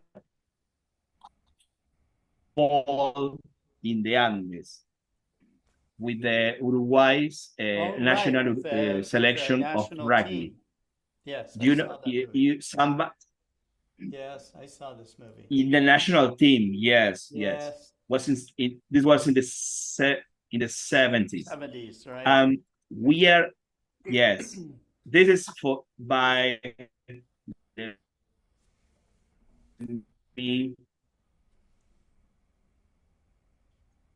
is something that is in the precordillera, between the precordillera and the cordillera, but was in winter, and winter in this part is really today is really complicated thing. Okay, this is Las Leñas, that is a ski resort, and we are making our third party here by first time. Oh. The plane, yes, the plane fell about this area maybe, but I understand, of course, that you need make with horses. We need to make a horse ride to the mountain to visit the. You can visit the some rest of the plane that is today. Wow. Really small part, but Star Party this year is coming to be here. Interesting. Yes. I'm sure it's quite dark. This is the hotel. Yes, yes. I can show you maybe.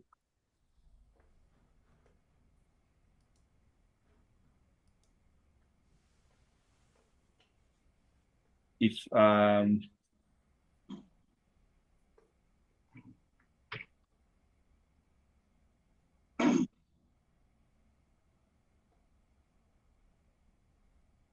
don't know if change the place. Well, where we are using Los Molles complejo turístico, Cabaña en Los Molles, especially Hotel Los Molles. It will be very interesting because it's a place that is very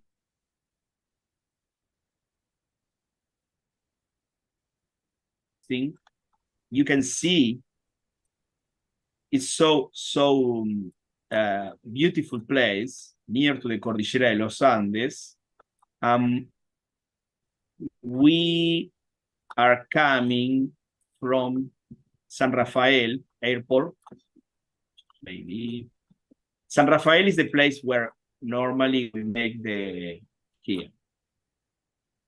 We are going to San Rafael Airport, and our third party, yes, very dark place, really, is going.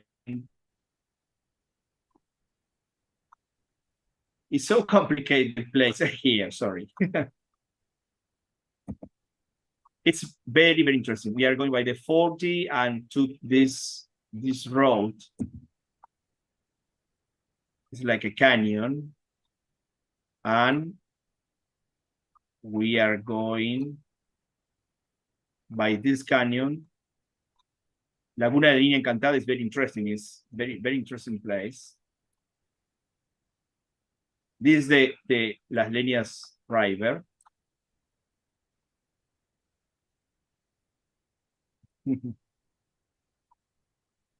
Tell me, the people, what do you think in the comments?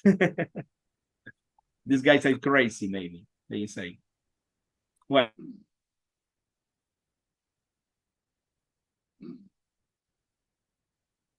yeah, for this year, for our third party. It's in the middle of nothing. I don't know why don't exist.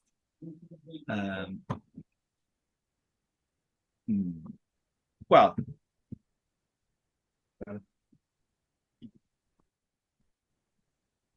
I don't know why I can find the link of the light pollution map.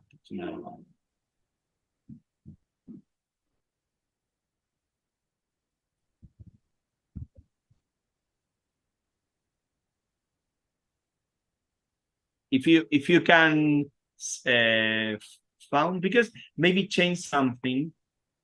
Like condition info. Maybe you can find earlier than me. Percussion rate. Yes, this is stunning. This is stunning location. Yes. No. Okay. Iowa cookies is not in Italy. We are going. No, not now. I have, yes. Something that I found when I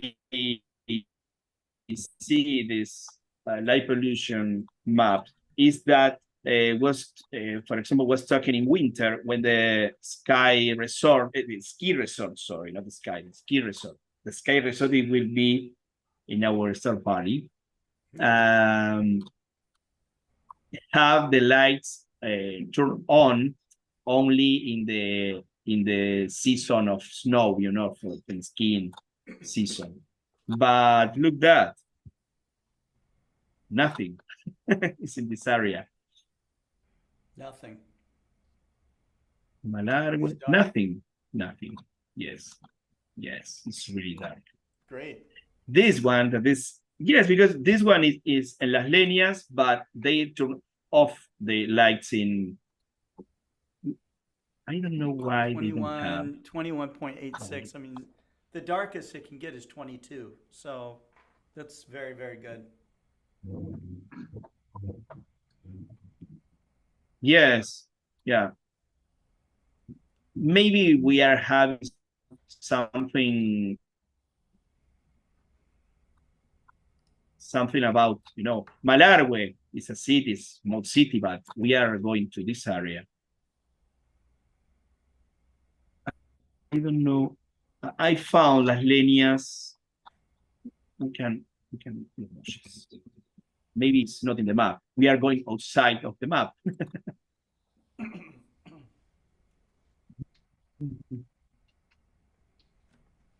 Okay. Well, thank you, Cesar. We are Thank you. We are trying. I don't. It was a pleasure. All the time Yes, it's a pleasure. thank you so much. We are.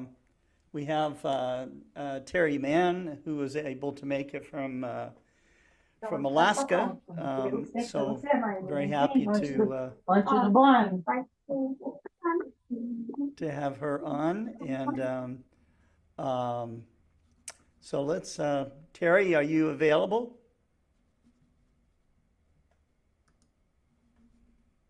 Yeah. Yes, I am. I'm just getting things situated. I'm not sure how well my connection will be. Oh, it's actually pretty good. Is it? It's pretty good, yeah.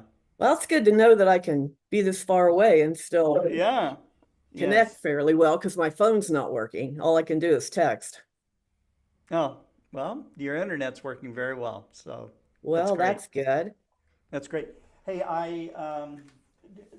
for part of our program, we had a segment, a video about Galileo, and I just got my Reflector magazine, about an hour or two ago, and I just opened it up, and it fell right to the page of Galileo, the first optical astronomer. There's a message there. Yes, yeah, that's right. That's right. So Wow. David and I were talking about Galileo and stuff. So, but you are there to see aurora. Is that correct? Yep. I'm in Alaska. So it's definitely from Ohio. It was like 50 or 60 when I left. And today it was 2. And when I was outside last night, it was 5 below, which isn't bad. You know, it's not really bad for That here. sounds cold to me, David. What do you think? 5 below. Once we had the temperature in Tucson, in fact, last night it was terrible. The temperature dropped to 58 degrees. Oh, And, Oh, I feel bad for you. I went out and I had to close a window. And then I had to close another window. Another window. It was terrible. I think they called the police. Anyway, sorry. Yeah. I ran Yeah. outside in a sweater thinking I was going to grab one of my cameras real quick, and that lasted about 2 minutes. That cold sets in pretty quick. The wind was blowing last night Oh, though, yeah. but it's been cloudy like a lot of places, but last night cleared, and right now I've got partially clear skies, so I'm hopeful again for tonight. I was up till all night until 5 a.m. this morning. Ooh, Um, okay. yeah, so Gotta it be a has little been tired. fun. Oh, yeah. That's great. So do you already have images of Aurora now? Yeah, I shot video last night, but because have changed locations, I haven't even had time to look at what I shot last night because I got 2 or 3 hours sleep and I had to leave in order to get to the new location. I see. So, and I got on here as soon as I arrived here. So I haven't had time to look, but yeah, hopefully the video came out pretty well. Um, it definitely was pretty. It wasn't the blues and the purples like I was hoping, but maybe, Hmm. I'm still going to be here for a little while. Yeah. So hopefully some point it will be. Oh, wonderful, wonderful. So is there any news, anything that you'd like to tell us about the league while we have you, or is your Yeah, mind I do light know years some. away from from from astronomy club business and focused on the sky? Yeah, well, yeah, I don't ever go very far away from astronomy. It's kind of just part of me. So, Hmm. it's just part of it. I do know, um, as far as Alcon in Kansas City, you Yeah. can reserve your hotel rooms now. The website is online, and now registration has just opened up. I got Wow. the email while I was driving here. So now you can register, you can see what's available, what tours or things they're planning on doing. Hmm. So I think that's shaping up pretty well. We're also the chair of Bryce Canyon, Lowell Lyon, also called me while I was on my way here, and we're beginning to get things set up for Bryce Canyon in 2025. Wow. And we Okay. will have a booth set up um, at Alcon in Kansas City for that, because we will be looking for people to run astrophotography workshops and Sure. visual workshops, because being at Bryce Canyon, it's going to be about being under the stars. Oh, yeah. Now, the last time we were there, that was, I remember you put on that event and organized that, and it was a wonderful, one of the best Alcons I've ever been to. And Yeah. I remember, for those of you that have heard of the International Dark Sky Association, or what's called now Dark Sky Dark International, sky. Yeah. yeah, one of the founders of that, of course, Tim Crawford is often recognized as the founder, but Tim Hunter was a co-founder of that particular organization. He's a great friend of David Levy, and I would also call him a very, very good friend. He showed me, I think, for the very first time, my own shadow from the light of the Milky Way, okay, from Bryce Canyon. So I was pretty blown away by that. Yeah. It is super dark, very transparent skies, and you mix that in combination with the kind of event that Alcon is, with all the great lectures and the camaraderie and all the rest of it. It's really, really special. So you got to Yeah. go. Yeah. And I And think go ahead. Yeah, I think every time there is an Alcon, you can always pick out something really special, because it's so varied every year, because we go different places and we have different speakers. You see a lot of the same people, sure, because the astronomy community is really a fairly small community. We're Yeah. getting bigger. We all meet once a year. It's probably the only time just about I run into you and David, to actually Right. sit down face to face and talk to people, which makes it so nice. That's But right. I know in Kansas City, what I'm really looking forward to, I mean, they're doing a lot of cool stuff, but the banquet, having the jazz band, it's going to be Tim Russ from Star Trek. Um, Okay. and there's another speaker that will be the keynote that night, having a jazz band. I mean, the last time we saw that was with Dave Eicher, or at least the last time I really saw that. And the time before that, they had a group, oh, I forget what year it was.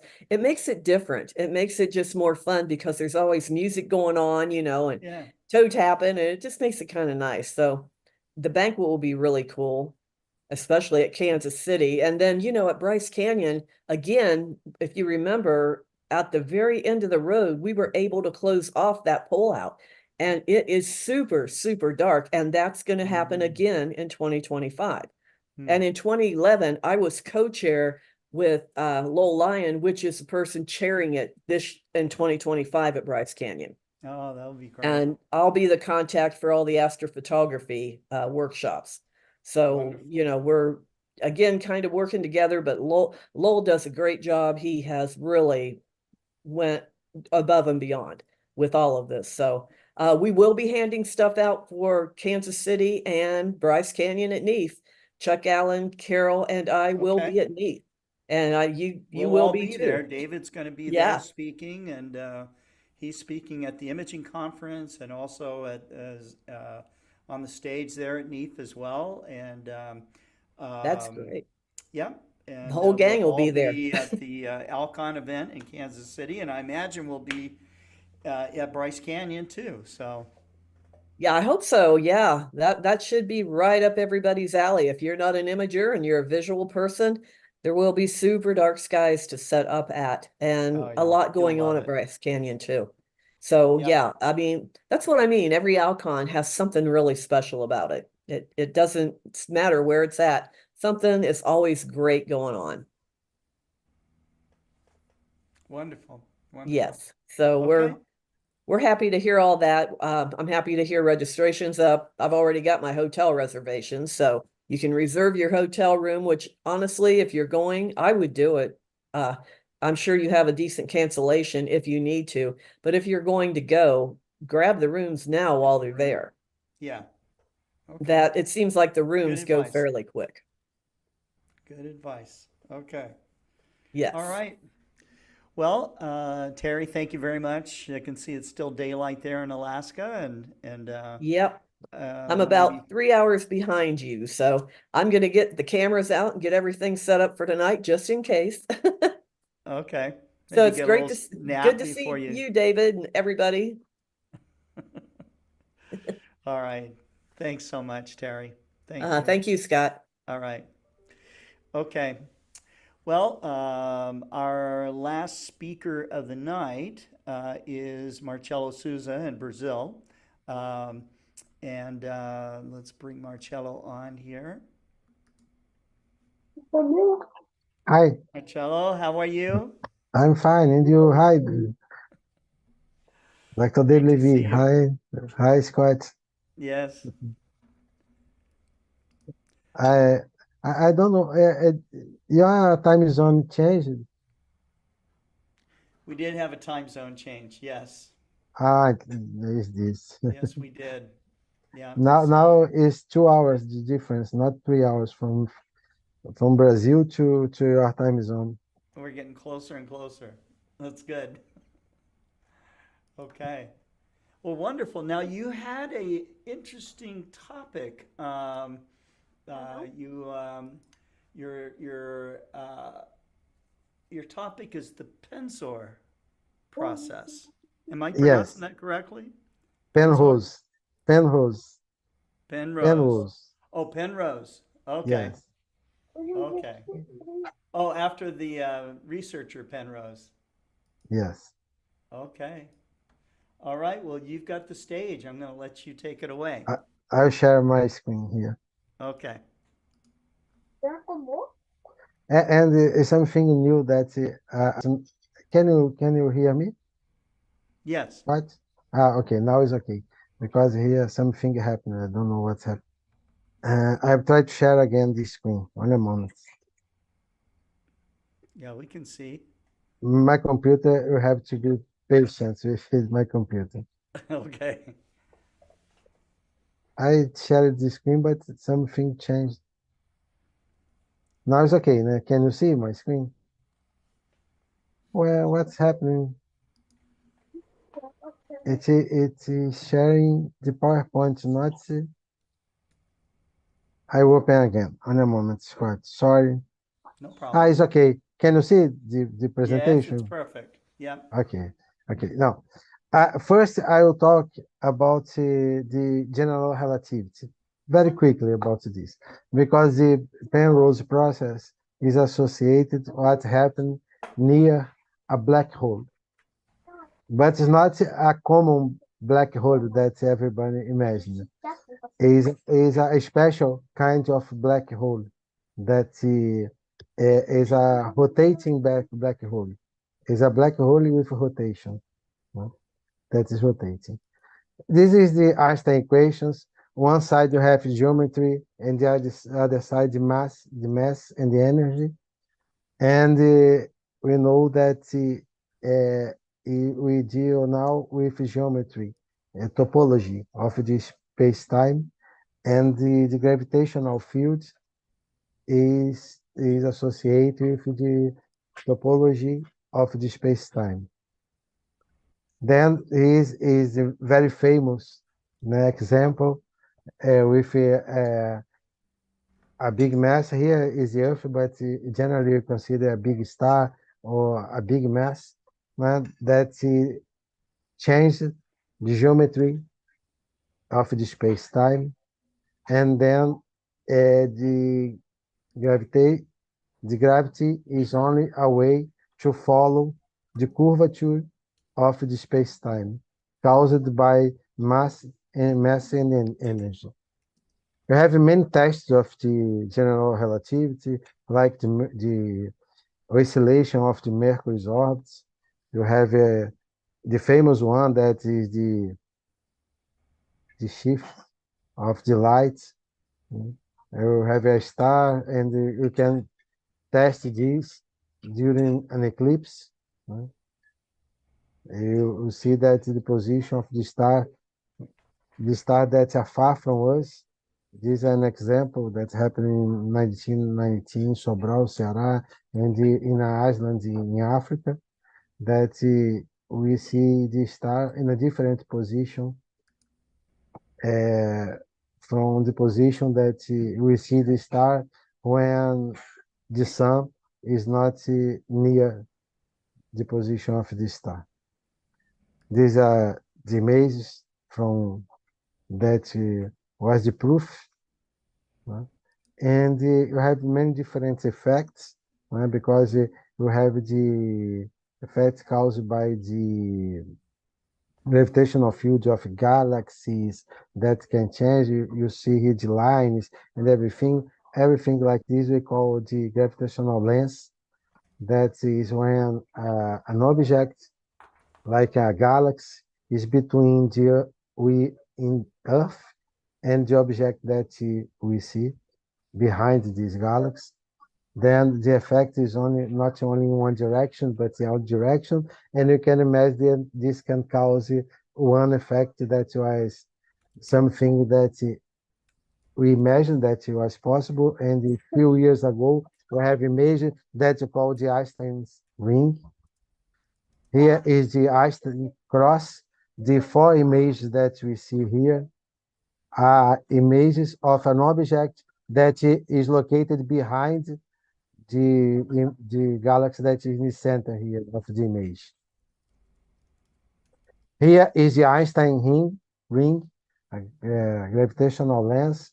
We see here around these lines that looks like a ring around this object here, and these are images of an object that is behind this object that we see here in the center. This object in the center here. Was something theoretical prediction, but we have now images that shows that this happens. But why I'm talking about this? I talk about, and one of the most curious objects are the black holes. Black holes was predicted by the solution, one of the solutions of the Einstein equations, that is the Schwarzschild's equation solution for the Einstein's equation.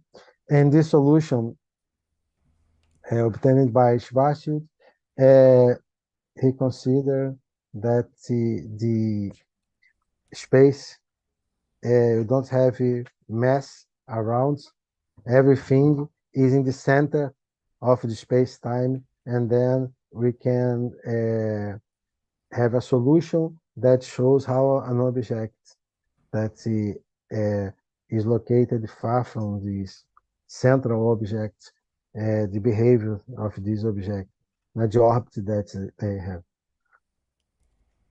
Then you have general relativity, that was proposed by us, that I showed in the beginning. You have a mathematical formulation and a prediction about this in the Schwarzschild solution. And then we can imagine that if in the center we can have an object that light can't leave from that. You have an event horizon. Further than this, we can't see nothing. Then is the limit. Then you have effects of the strong gravitational fields on light and matter, and you can see the object. Then the light can't leave the object. This is the reason that's called a black hole. And this appears as a singularity, as a space-time discontinuity, that we have a solution of the Einstein's equation. And we have many effects and black holes on space-time, but you have also observational evidence of black holes. I will show. But also in astrophysics later, we have a model in the cycle of a star, a massive star, more massive than the sun, and we have the model that first you have a high mass stars, then you have a supergiant, a red supergiant, then the result is that we have a supernova in the end of the life of the star, and the remnant of this process, we can have a neutron star or a black hole, because you have a very high density, a very strong gravitational fields, then the light can't leave. Is what we had from the solution of the obtained by Schwarzschild of the Einstein equation. But why I'm talking about this? This is a model of a black hole with around the black hole. We have when they attract the mass, they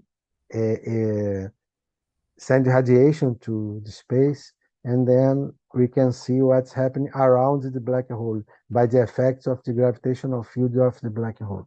This is the first image of of a black hole in M87. That is this that we have. This was taken by the Event Horizon Telescope.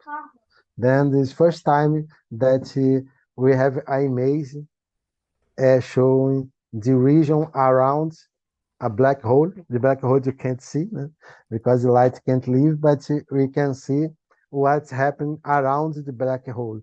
Then this is the first image that you have of a black hole. And here is an effect of the black hole with what have around the black hole. Is a simulation showing what happens around. And now I talk about something different that we call the solution obtained by Kerr of a black hole, that we call Kerr black holes. What is the difference between the solution of Schwarzschild? Now we consider that the black hole is rotating. It's not a static black hole. It's rotating. And this is the model that we imagine that represents the real black hole that we detect in the universe. Here, you have the black hole rotating and affecting the space-time around it, around the black hole. This is the model that we have from this scarce solution. That's a very famous solution.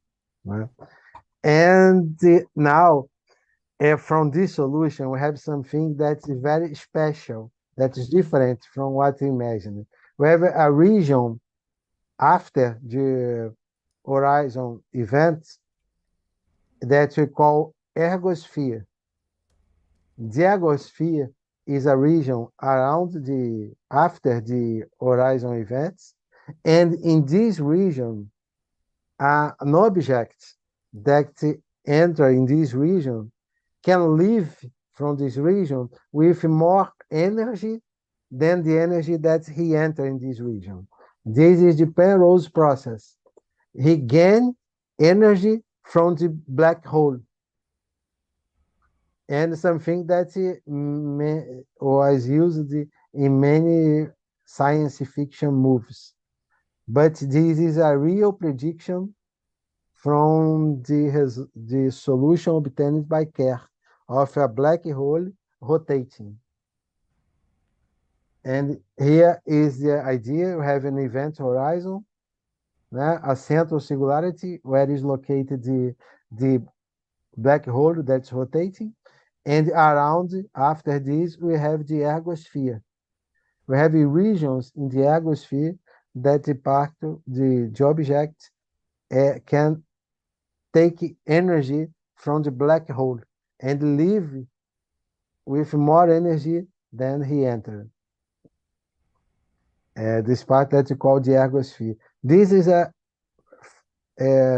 unusual solution result, and I don't know if we one day we have the opportunity to test this, but maybe with the new equipments we can try to get data that can be the results be according with this model, that we can extract rotational energy from a black hole utilizing its ergosphere, that is this region. Something that is fantastic, a different model that can be used in the future if you want to make a trip, a travel to the universe. We can take energy from the rotational black holes. It's something that we need to consider, that it was only a possibility, a model, but now with the observations that we have of black holes, now maybe we can try this in a near future. I don't know if a near future, but in the future. And something that I would like to share here, that this presentation that I'm showing was produced by artificial intelligence. I made a try with this Gamma app that is a app that's available, and it's something that is fantastic. They produce for you presentations with the topic that you want to use. I changed what he produced, but part of them I use here.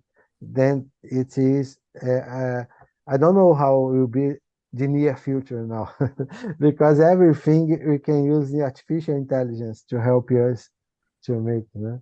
Then it's something that show what is happening this year. It's not the future or the near future. This is happening now. Yes. The artificial intelligence is now the Well, if you had topics. something that was slowing you down in doing your work and research, why not use artificial intelligence to help you get to the next step, to the next level? so. Yes, we have is a tool that will help us. Yes, Uh, we've used all kinds of tools like that, from cameras to telescopes to name it. I mean, if it was a tool, it helped us get to the next level, and so.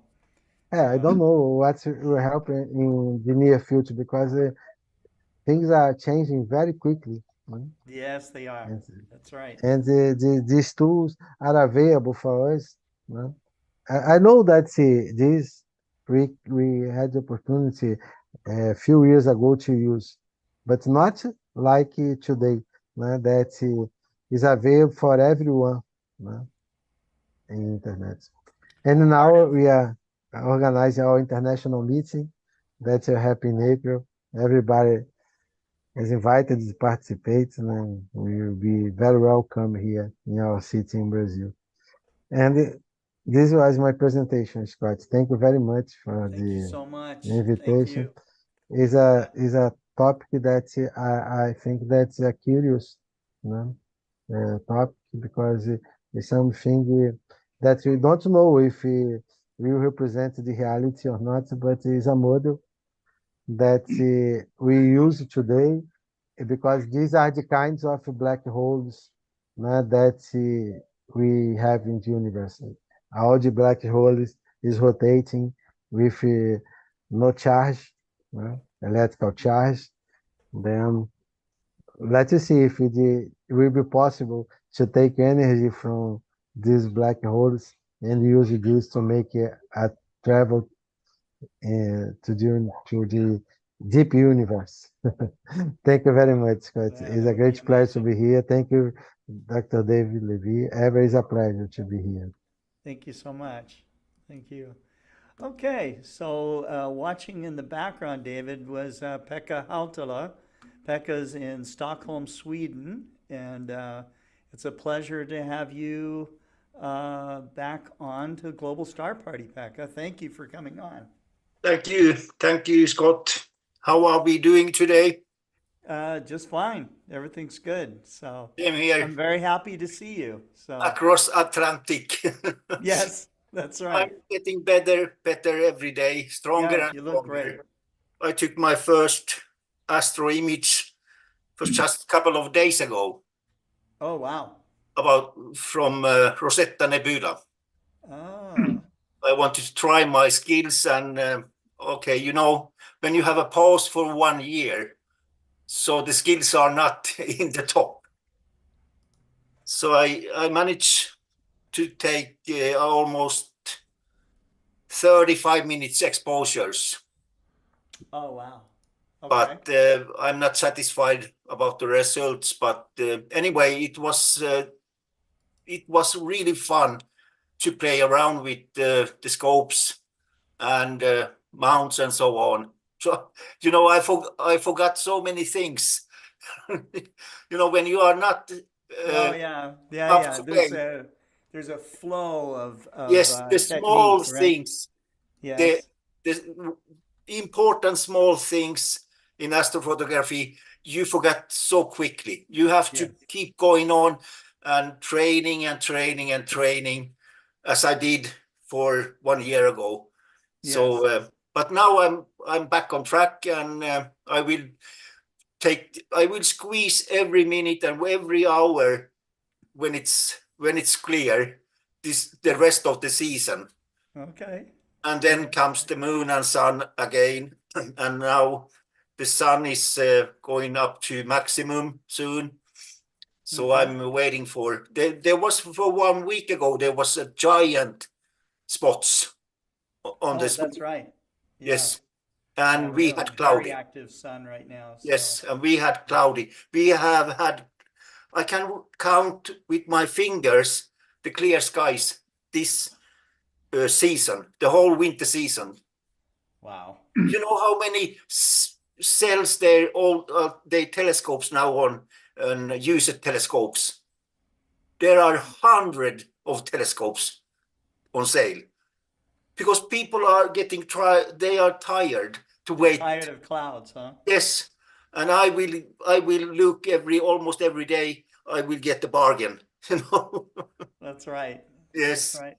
If you like, I can show you some pictures I have done the last. Let's see there. I can begin with. Have you seen the pictures of my C8 Orange? It's been a while, Pekka, since we've seen any pictures from you. Okay, we can Yeah. start with this one. Okay. Can you see this? We just see thumbnails. Okay, so how do you do? How can I do that then? Maybe. I have to push this one. How about now? You might have to stop sharing and then go back in and find the full-size picture and Okay. share that. Let's see, they are here in these. And now you only can see. Yeah, we just see This is the so long thumbnail. time ago I did this. Yeah, I know. It's okay. I do it like this okay. and share.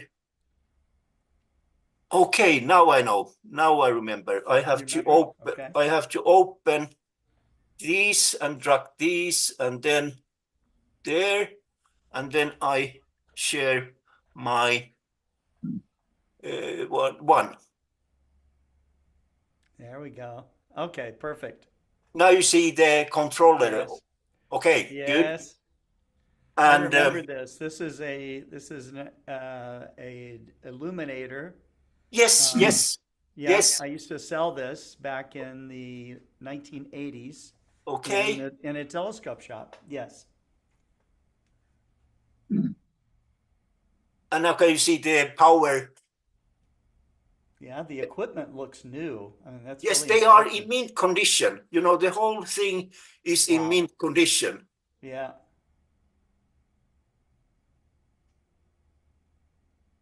Look I at hope. I was hoping that Caesar was. They need to be like in a amateur telescope museum or something. Yes, yes. It's perfect. And then It's like out of a time capsule.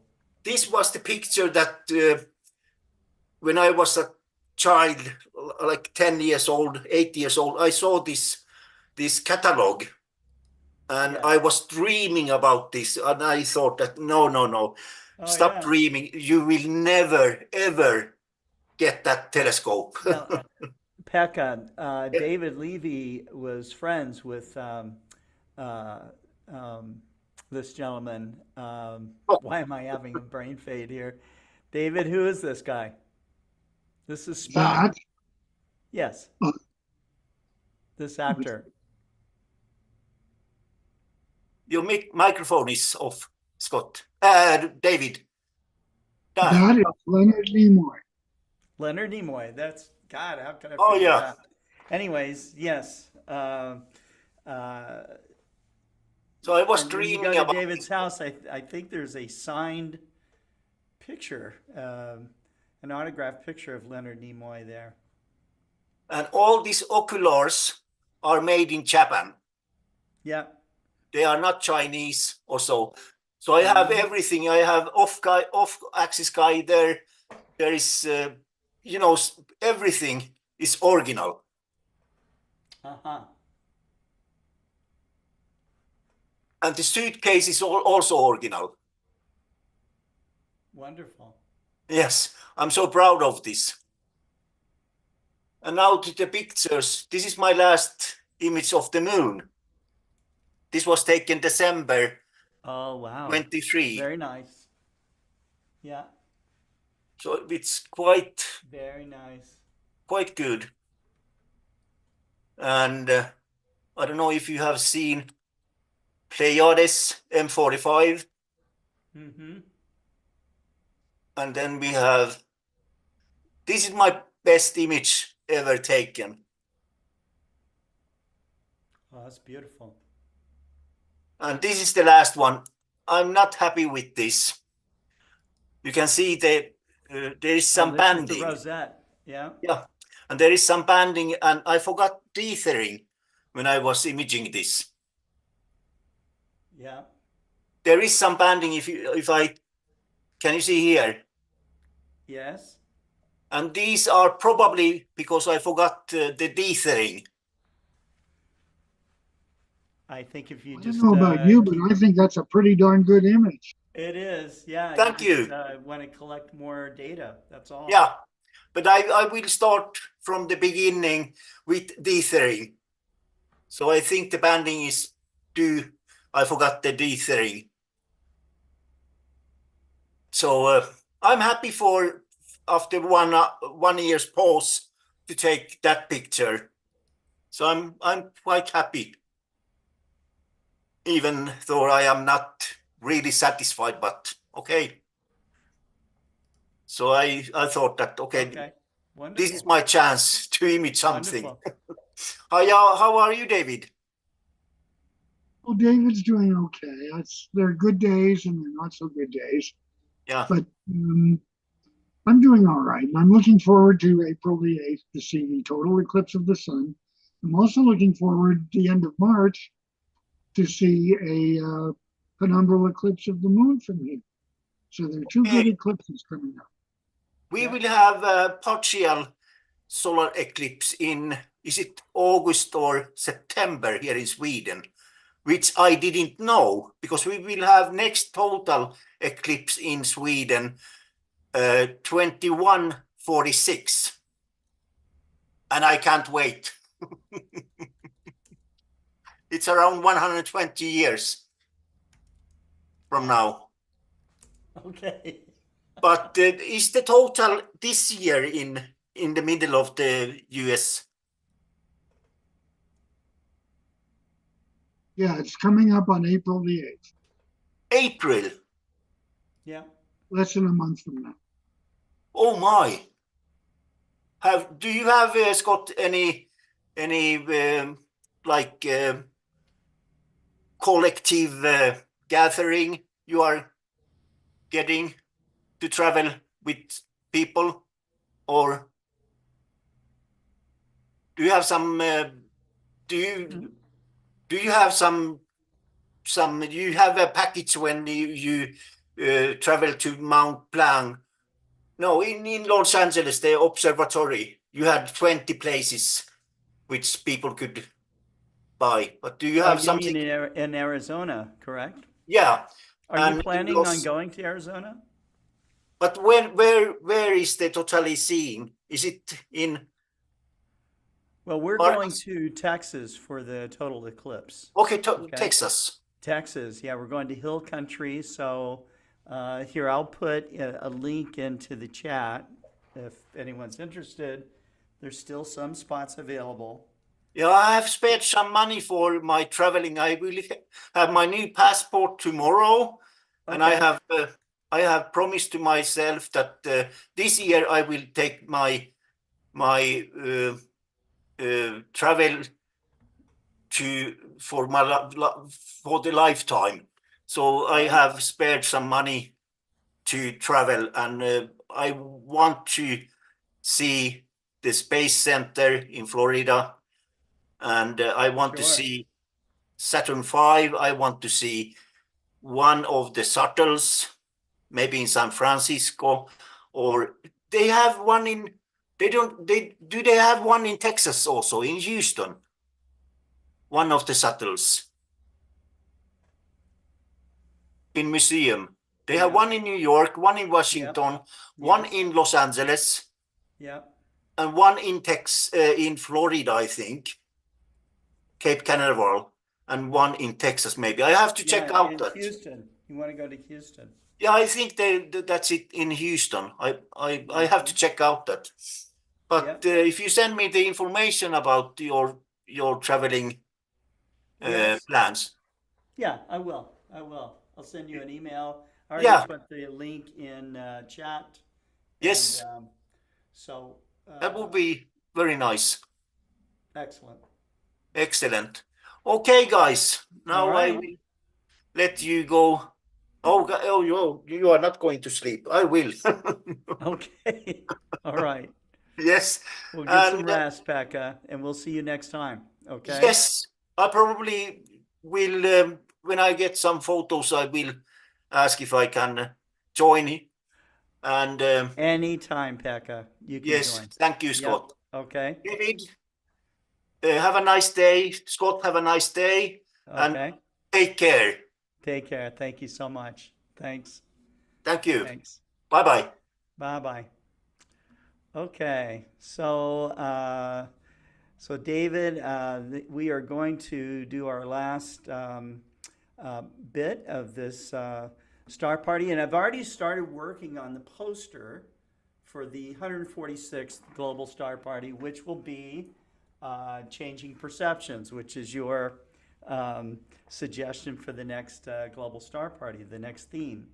I found a beautiful shot of the pale blue dot, and to me, that is one of the most life-changing, perception-changing images. I believe it's probably one of the most important images ever made for humanity. I think it is too. I miss Carl. I knew him quite well, but I mean, I think he had the spirit of where the night sky is, more than most people do today. And I was very glad to have known Carl. I would agree. And he put it, the words that he would use in his presentation style and all the rest of it, are still loved by millions around the world, with his books. And I saw a recent kind of a documentary of Carl Sagan's struggle with his book, Contact.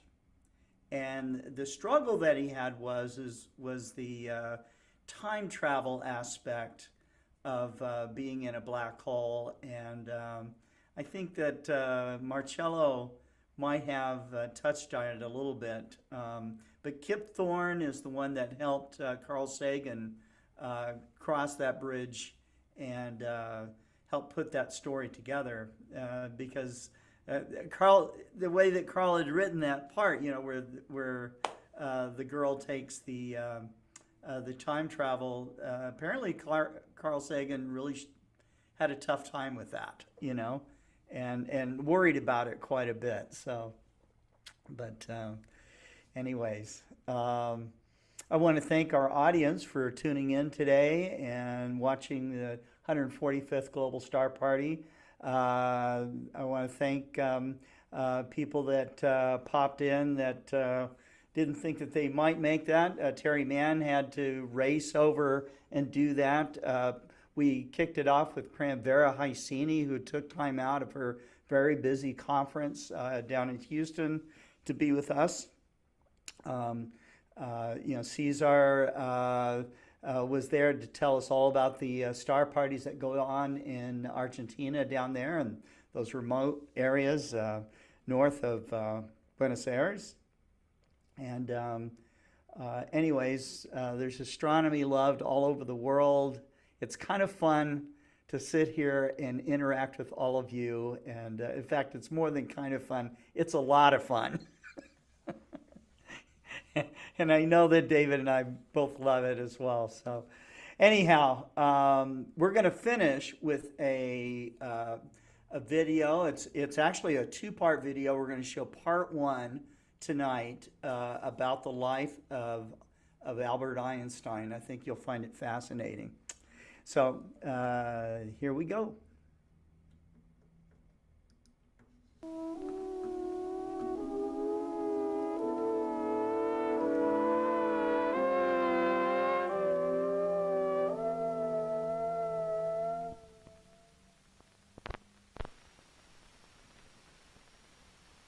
He was the first scientist to become a public figure, a legend in our times.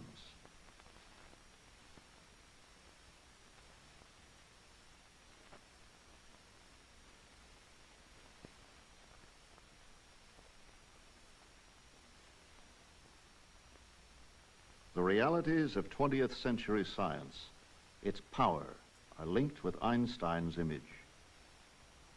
It followed from the special theory of relativity that mass and energy are but different manifestations of the same thing, a somewhat unfamiliar conception for the average mind.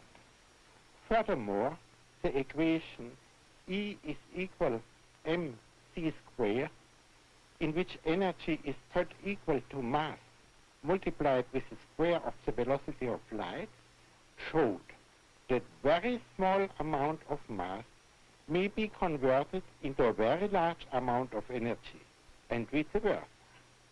The mass and energy were in fact equivalent, according to the formula mentioned above. This was demonstrated by Cockcroft and Walton in 1932 experimentally. The world of experience and the narrowness of consciousness bring about a sort of atomizing of the life of every human being. In a man of my type, the mind disengages itself from the momentary and merely personal and turns toward the mental grasp of things. 1905. In Europe there is peace and stability. Europeans are comfortable and secure in their well-ordered life, confident in their ideas and ideals. A sense of progress and power is part of the way of life. Previous generations have given them a revolution in coal, steel, steam power. Now there is a further revolution. Electricity is completing the transition from the medieval to the modern world.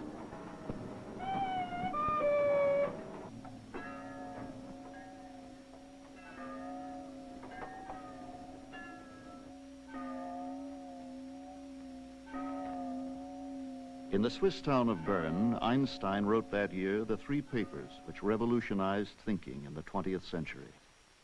He worked in a patent office, technical expert, 3rd class. His job was to analyze the gadgetry of the modern era, telegraphs, telephones, precision instruments. At night, he continued his studies of physics.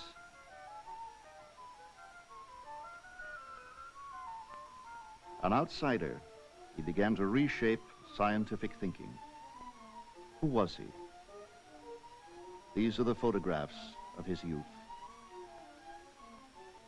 A German Jew, comfortable if modest childhood in Ulm and Munich. He rebelled at an early age against the rigidity of the Prussian classroom. At 16, he sought a less coercive education in Switzerland.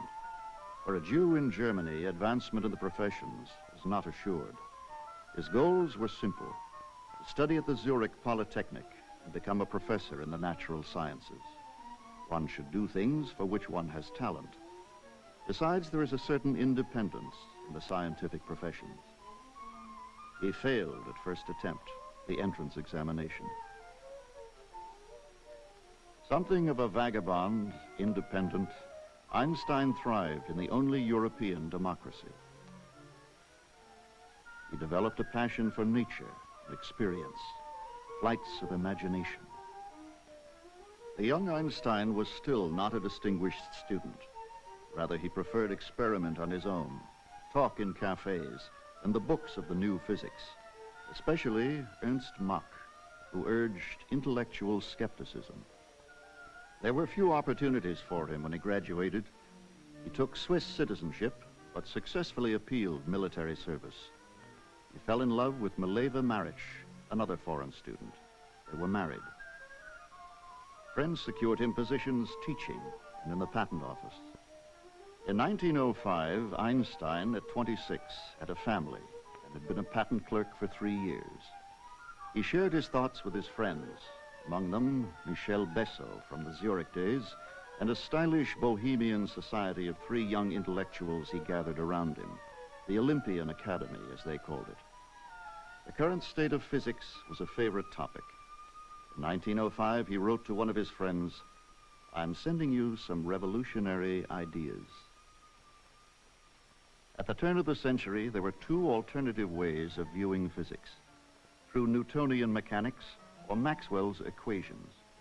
300 years before, Newton had described physical occurrences as instantaneous action between bodies at a distance. This worked well with the motion of planets around the sun, as well as with motion on Earth, like the path of cannonballs. But there were other kinds of physical occurrences which Newtonian mechanics could not explain well: magnetism, electricity, and optics. Maxwell described these electromagnetic phenomena as moving like ripples on a pond, only faster at the speed of light. Interaction takes time. This scheme was embodied in Maxwell's equations. By 1900, there were two competing research efforts to reduce the world to one or the other system. Maxwell's view was particularly successful. People thought that was the right direction. But Einstein had seen crises where others were confident. Historian of science, Arthur I. Miller. Einstein viewed physics differently, in particular because of a thought experiment which he had conceived of in 1895. It concerned an observer on a cart moving along and who was capable of doing any sort of experiment, for example, measuring the velocity of light. The Maxwell theory predicted that the result for the velocity of light that the observer obtains should depend upon how fast the cart is moving. However, this was contradicted by certain experimental evidence. Einstein's intuition asserted that the result which the observer obtained should not at all depend upon how fast the cart is moving. Many physicists at the time proposed reasons for the lack of any effect of the cart on the measured velocity of light, which they tacked on to the Maxwell theory. Einstein, on the other hand, moved in a different direction. He cut through this situation by raising to a law of physics that the velocity of light is always the same and is independent of the motion of the source. This view is based on Einstein's other intuitive law, namely that the observer on a moving cart, where the cart is moving in a straight line at a constant velocity, this observer cannot do any experiment at all which will reveal the cart's motion. And this is what is known as the principle of special relativity. As a consequence of these two laws, time is no longer an absolute quantity, but rather it depends on the motion of the cart. This was a stunning result and ran against everyone's grain, including Einstein's. To convince himself of its veracity, he had to turn to the critical reasoning in various philosophical works of the time, which convinced him that the notion of absolute time was anchored in the unconscious. That is to say, the very high velocity of light, compared with all other velocities that we encounter in our daily life, has tricked us into concluding that time is an absolute quantity. Einstein's reasoning is something which transcended science as it is normally conceived. That is, it went from an analysis of science per se, to analysis of sensations, to an analysis of thinking itself. Einstein soon realized his paper contained a thought which transcended relativity itself, the equivalence of mass and energy, the well-known E equals mc squared. Overall, Einstein's approach had been to accept principles justified by experience from Maxwell's and Newton's systems, but reject the idea that all of physics could be described by only one of them. With the speed of light established as a constant, Newton's mechanics was ruled out as the supreme system. Maxwell's systems were adequately reinterpreted, but this revision only lasted a few years. The German physicist Max Planck had discovered that some types of light radiation did not correspond to Maxwell's wave scheme, and Einstein himself demonstrated that it was useful to think of light not as waves, but as discrete particles, quanta. He remained a patent clerk for 4 more years. Then finally came recognition and employment as an academic. In 1911, he was invited to a major conference for his work on light quanta. The Solvay Conference was an expression of the era of international science. Madame Curie, radioactivity. Poincaré, who nearly expressed relativity. Lorentz, the electron. Rutherford, the atom. But it was the young who were creating the theoretical framework, especially Einstein and the Dane, Niels Bohr, who was formulating a new model of the atom. Einstein now had obtained some security, a chair in physics at the German University in Prague. The university is near the old Jewish cemetery. Here, the images of Jewry were strong. It was a reminder of the role of the Jew in European civilization. Civil servants were required to have a religion. Einstein wrote on the state questionnaire, Mosaic. Prague was a time of crisis for him. Marriage with Mileva was failing. The author Kafka described this declining world militarism, authoritarian bureaucracy, a monarchy unable to rule 18 different nationalities. Anti-Semitism flourished. A friend introduced Einstein to the intellectuals around Kafka, critical of the morality of European civilization, concerned for the fate of Jewry. There is unfortunately no account of the meeting of Kafka and Einstein. In Prague, Einstein's political sense began to develop. His political philosophy came from the same source as his science. As a youth, he understood that the validity of a human or natural system is dependent on the logic of the rules governing the system. At 12, in a moment of intuition, the principles of Euclidean geometry were self-evident to him. But principles, both moral and scientific, had correctness only insofar as they were justified in everyday experience. These ideas were soon to be tested in the center of civilization.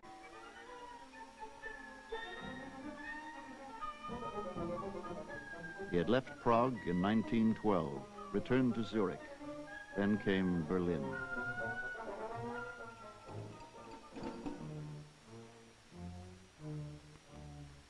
The proudest tower in Europe was Berlin.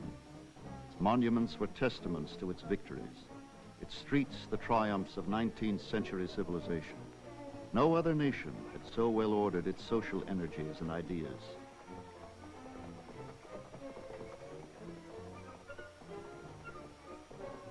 As an expression of this national power, Kaiser Wilhelm II had created an Institute of Physics which was independent of the university.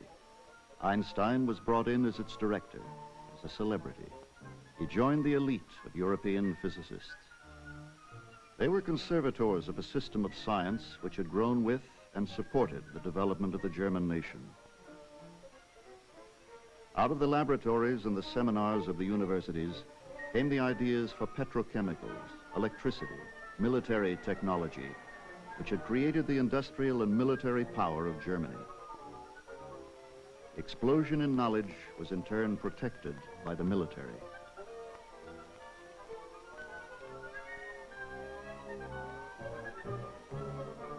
This was Kultur, the proportion of ideas and power. 5 months after Einstein came to Berlin, the war happened. 93 German intellectuals immediately delivered a manifesto to the world. They urged faith in German militarism as the protector of civilization, and of the German nation that holds the legacy of Goethe, Beethoven, and Kant, no less than hearth and home. Another manifesto followed, signed by 4 academics. Einstein shared in the writing of this document. Suddenly, instinctively, Einstein emerged as a pacifist on the European scene. Never before has any war so completely disrupted cultural cooperation. Technology and communications suggest the need for international relations, which will move steadily toward a universal civilization. The scientist Georg Nicolai, who organized the manifesto, was not a Swiss citizen like Einstein. He went to jail. During the war, Einstein remained in touch with European intellectuals, among them Romain Rolland, on the subject of peace. German scientists, to Einstein's dismay, put their knowledge to work. It was the same everywhere in Europe. His friend Fritz Haber developed nitrates for gunpowder. Walter Nernst helped develop mustard gas. Trappings of war became everyday surroundings. More heroes, more soldiers on the street. Einstein faded into the German home front. There was a second marriage. Through relatives, he had met his cousin Elsa, a good-natured woman. She looked out for him. He settled into the routine of a Berlin teacher, pursued his science. The war ended in 1918 with an outburst of revolution. The world around Einstein changed abruptly. A democratic republic was proclaimed by the socialists, the Weimar Republic. Einstein took on a new role, not unanticipated, representing the university during the revolutionary days.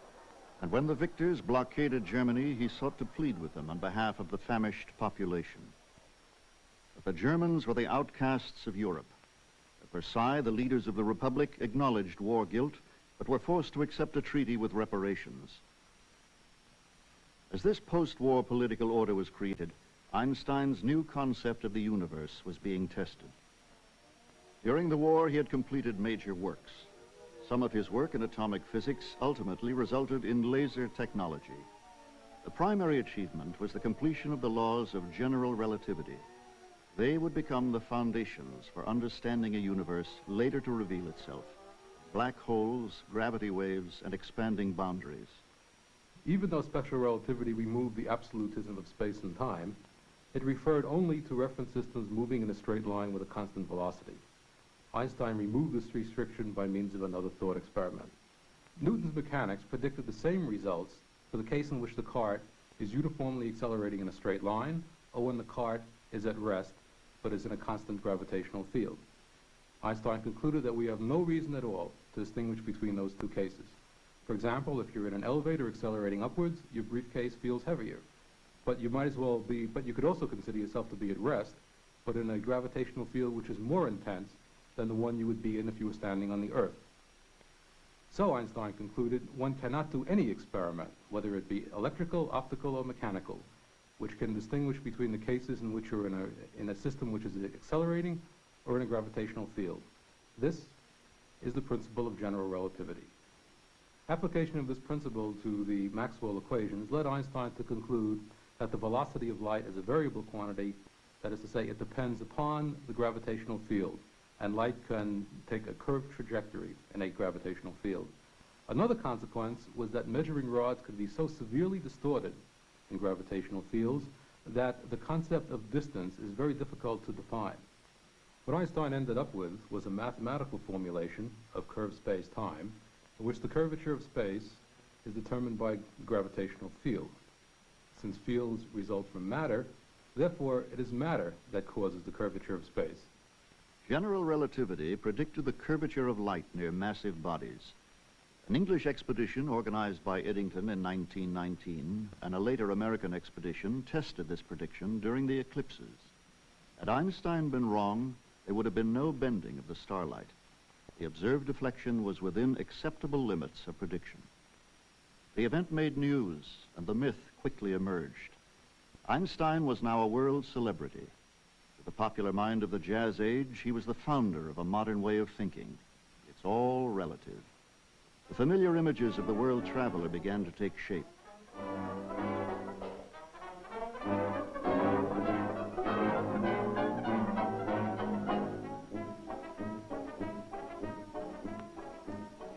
His lecture tours abroad are fetes and ballyhoo, none more so than his first trip to America.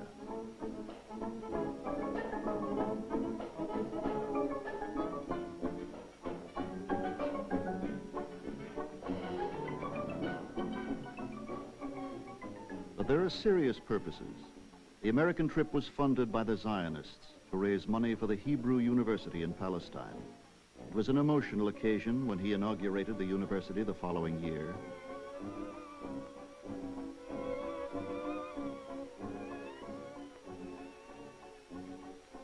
He speaks of educational opportunities for all Jews and of cooperation between peoples. On the international scene, he worked with scientists such as Madame Curie and a League of Nations committee to restore the international communication of science and ideas. But order in post-war Europe was built on weak foundations. The League committee was hindered by French and German antagonism. In Germany, there were threats to the socialist Weimar Republic. In 1920, a putsch was organized in Berlin by intellectuals and soldiers dissatisfied with Versailles. Much of the violence was near Einstein's house. The right was emerging in the post-war world. Even though the putsch failed, the coalition extended into the academic world.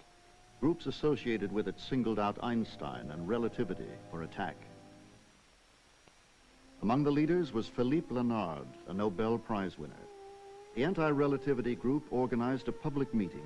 Einstein was present to hear relativity denounced as Jewish and hostile to the German spirit. In the nationalist revival, anti-Semitism was a force. Einstein is a rebel, internationalist, Jew. Leonard was extreme among academics, but there had already been in the academic world a sense of opposition to the Republic. Many felt themselves the embodiment of the traditional culture. There were still old friends, Planck, van Lau, Haber. But Einstein is the outsider. The Gumbel affair focused his alienation. Emil Gumbel, a young scientist, was denied promotion because he exposed assassination attempts on Weimar officials. When Gumbel sued, Einstein supported his civil liberties. For this, he was censured by his colleagues. There was a crisis in democracy in Weimar. Einstein was identified with its preservation. His political beliefs, like those of this socialist election film, envisioned the state as a rational social order, ensuring an education based on reason, planning technology, providing employment and material security. The goal of the state was the development of personality. The Einstein Observatory at Potsdam expressed this ideal: experiment, but order, reason, the humanity of technology. In contrast to the monuments of nearby Berlin, it was designed to reflect the rhythms of Einstein's universe. Simplicity was the way of the man himself at Kaput, his house in the lake area outside Berlin. He was followed here by politicians and academics, like the American physicist who took these home movies. But here he could sail, think, lounge with friends. The informality became part of the legend.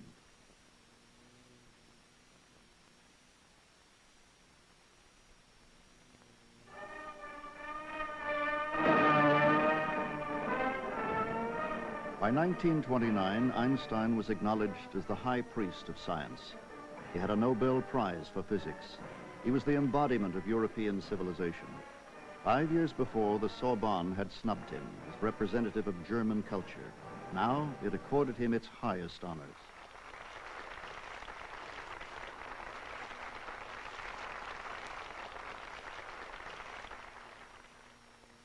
At 50, Einstein was at the peak of the scientific community. His work was the starting point for a golden age of physics. There was a new generation of scientists. To these young lions, physics had its limits. Heisenberg expressed the sense of things. One could not find the location of any one subatomic particle because any measurement, necessarily with light, affected the result. Einstein's old friend Niels Bohr gathered the youth around him. We cannot know reality for certain, he said, only that it behaves as both particles and waves. This ran against Einstein's instinct for order.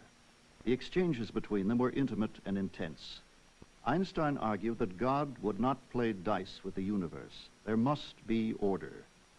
Bohr, that uncertainty was itself a principle of the universe. Einstein presented thought experiments in which the position of atomic particles could be determined. Bohr countered that these conflicted with the evidence of Einstein's own general relativity. Einstein could not shake the belief of international science in uncertainty. In another world, in Berlin, Einstein was often in a cosmopolitan society of writers, artists, academics.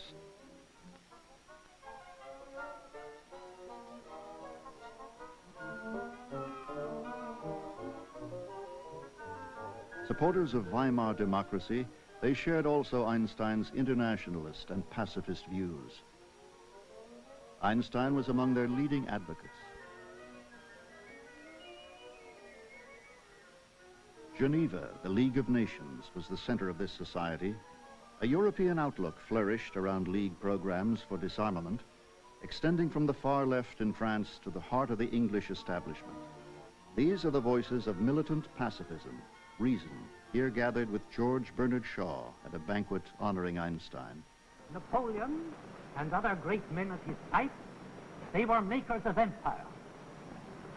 But there is an order of men who get beyond that. They are not makers of empires, but they are makers of universe. Their hands are unstained by the blood of any human being on earth.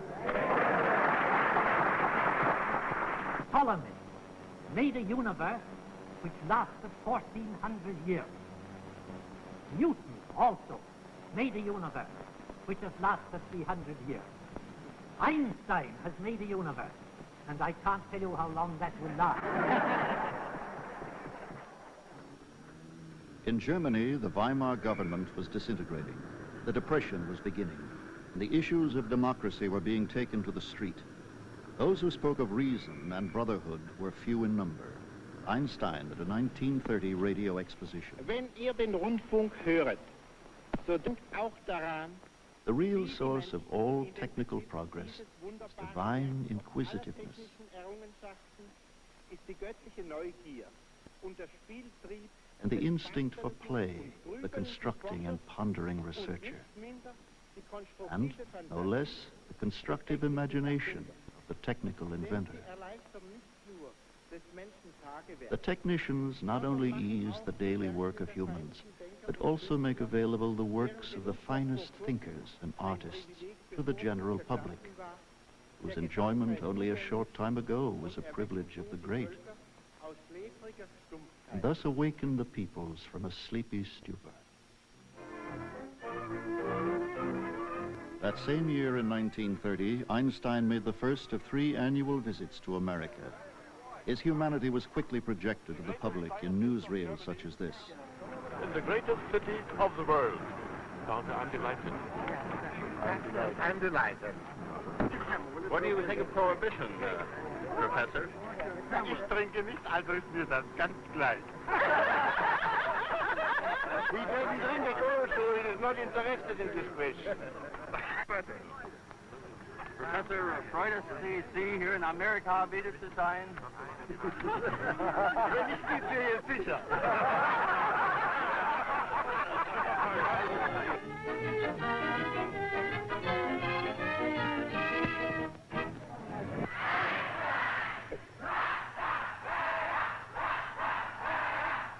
His welcome was the kind given to the heroes of the age. He looked like Chaplin, and he had brains. What did you think of the reception? Of the folks, the children? Ja, das war reizend. Nice? Yes, das war Like wirklich reizend. They sung, they sung beautifully, didn't they? Yes, that was really nice. Love the children, and Yeah. so healthy, so healthy.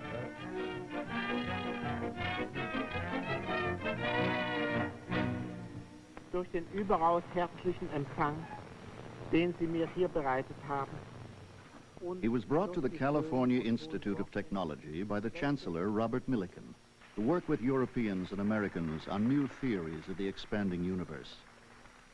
Mount Wilson Observatory was the center of their work. When he arrived, American physics was at a turning point. American science had an inclination toward big equipment and experiment.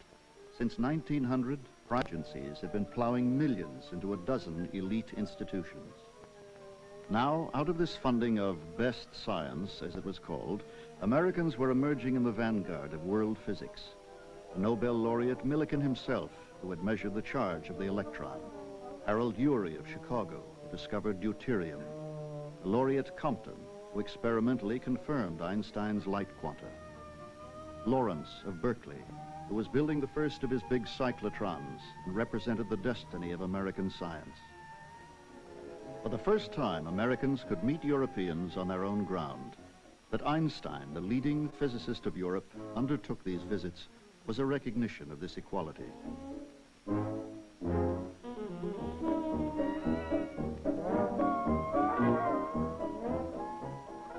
But there were other reasons. On the university scene, Einstein, adroit and charming, was a useful symbol for the promise of American physics.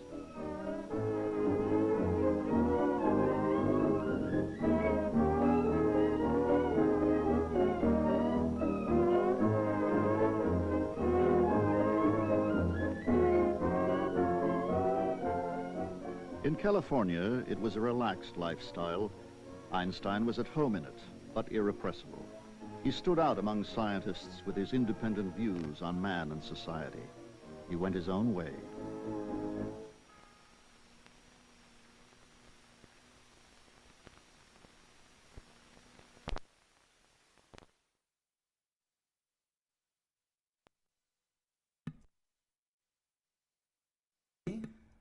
let's make sure my microphone's on. I want to thank everybody for tuning in and learning more about Einstein. And we'll be back next week, next Tuesday on, I think it's the 19th of March for the 146th Global Star Party.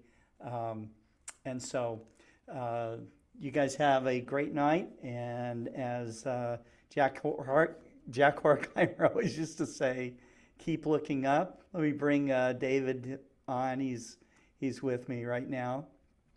Thank you so much. I just loved that first part of that movie. Can't wait for the second part next week. Yeah, it's really interesting. You know, I'd also read something kind of unexpected, David, about Einstein, is that, you know, although he has a famous quote about imagination, you know, and how important imagination is, but I read that he hated science fiction. I can't imagine. Well, he might have at the time, strange? but science fiction, if he were to come back now, my guess would be that he would change that view because science fiction has so matured, partly thanks to C. Clarke and Stanley Kubrick. Science fiction has really turned around, I think. And, you know, Space Odyssey is still my favorite movie of every movie I've ever seen. It's one of my favorites too, for sure. Mm. It's a movie I bought, and I don't know how many times I've watched it. So, but I usually watch it about once every month. Once a month. It's like I'm overdue right now, so I watch it. Sometimes I watch it kind of like back to back, because every time you watch that movie, you see something that you didn't know before. You know, so pretty interesting. Back. So many The fact details. the fact that Kubrick used music to tell the story the way he did instead of dialogue is really so powerful. Right. That's right. Well, okay. That's it for tonight. Thank you very much, David. Next week. Yeah, we'll see you guys next week. And take care. And if you got clear skies out there, I hope you're taking advantage of them. I'm going out right now. Good night. Good night.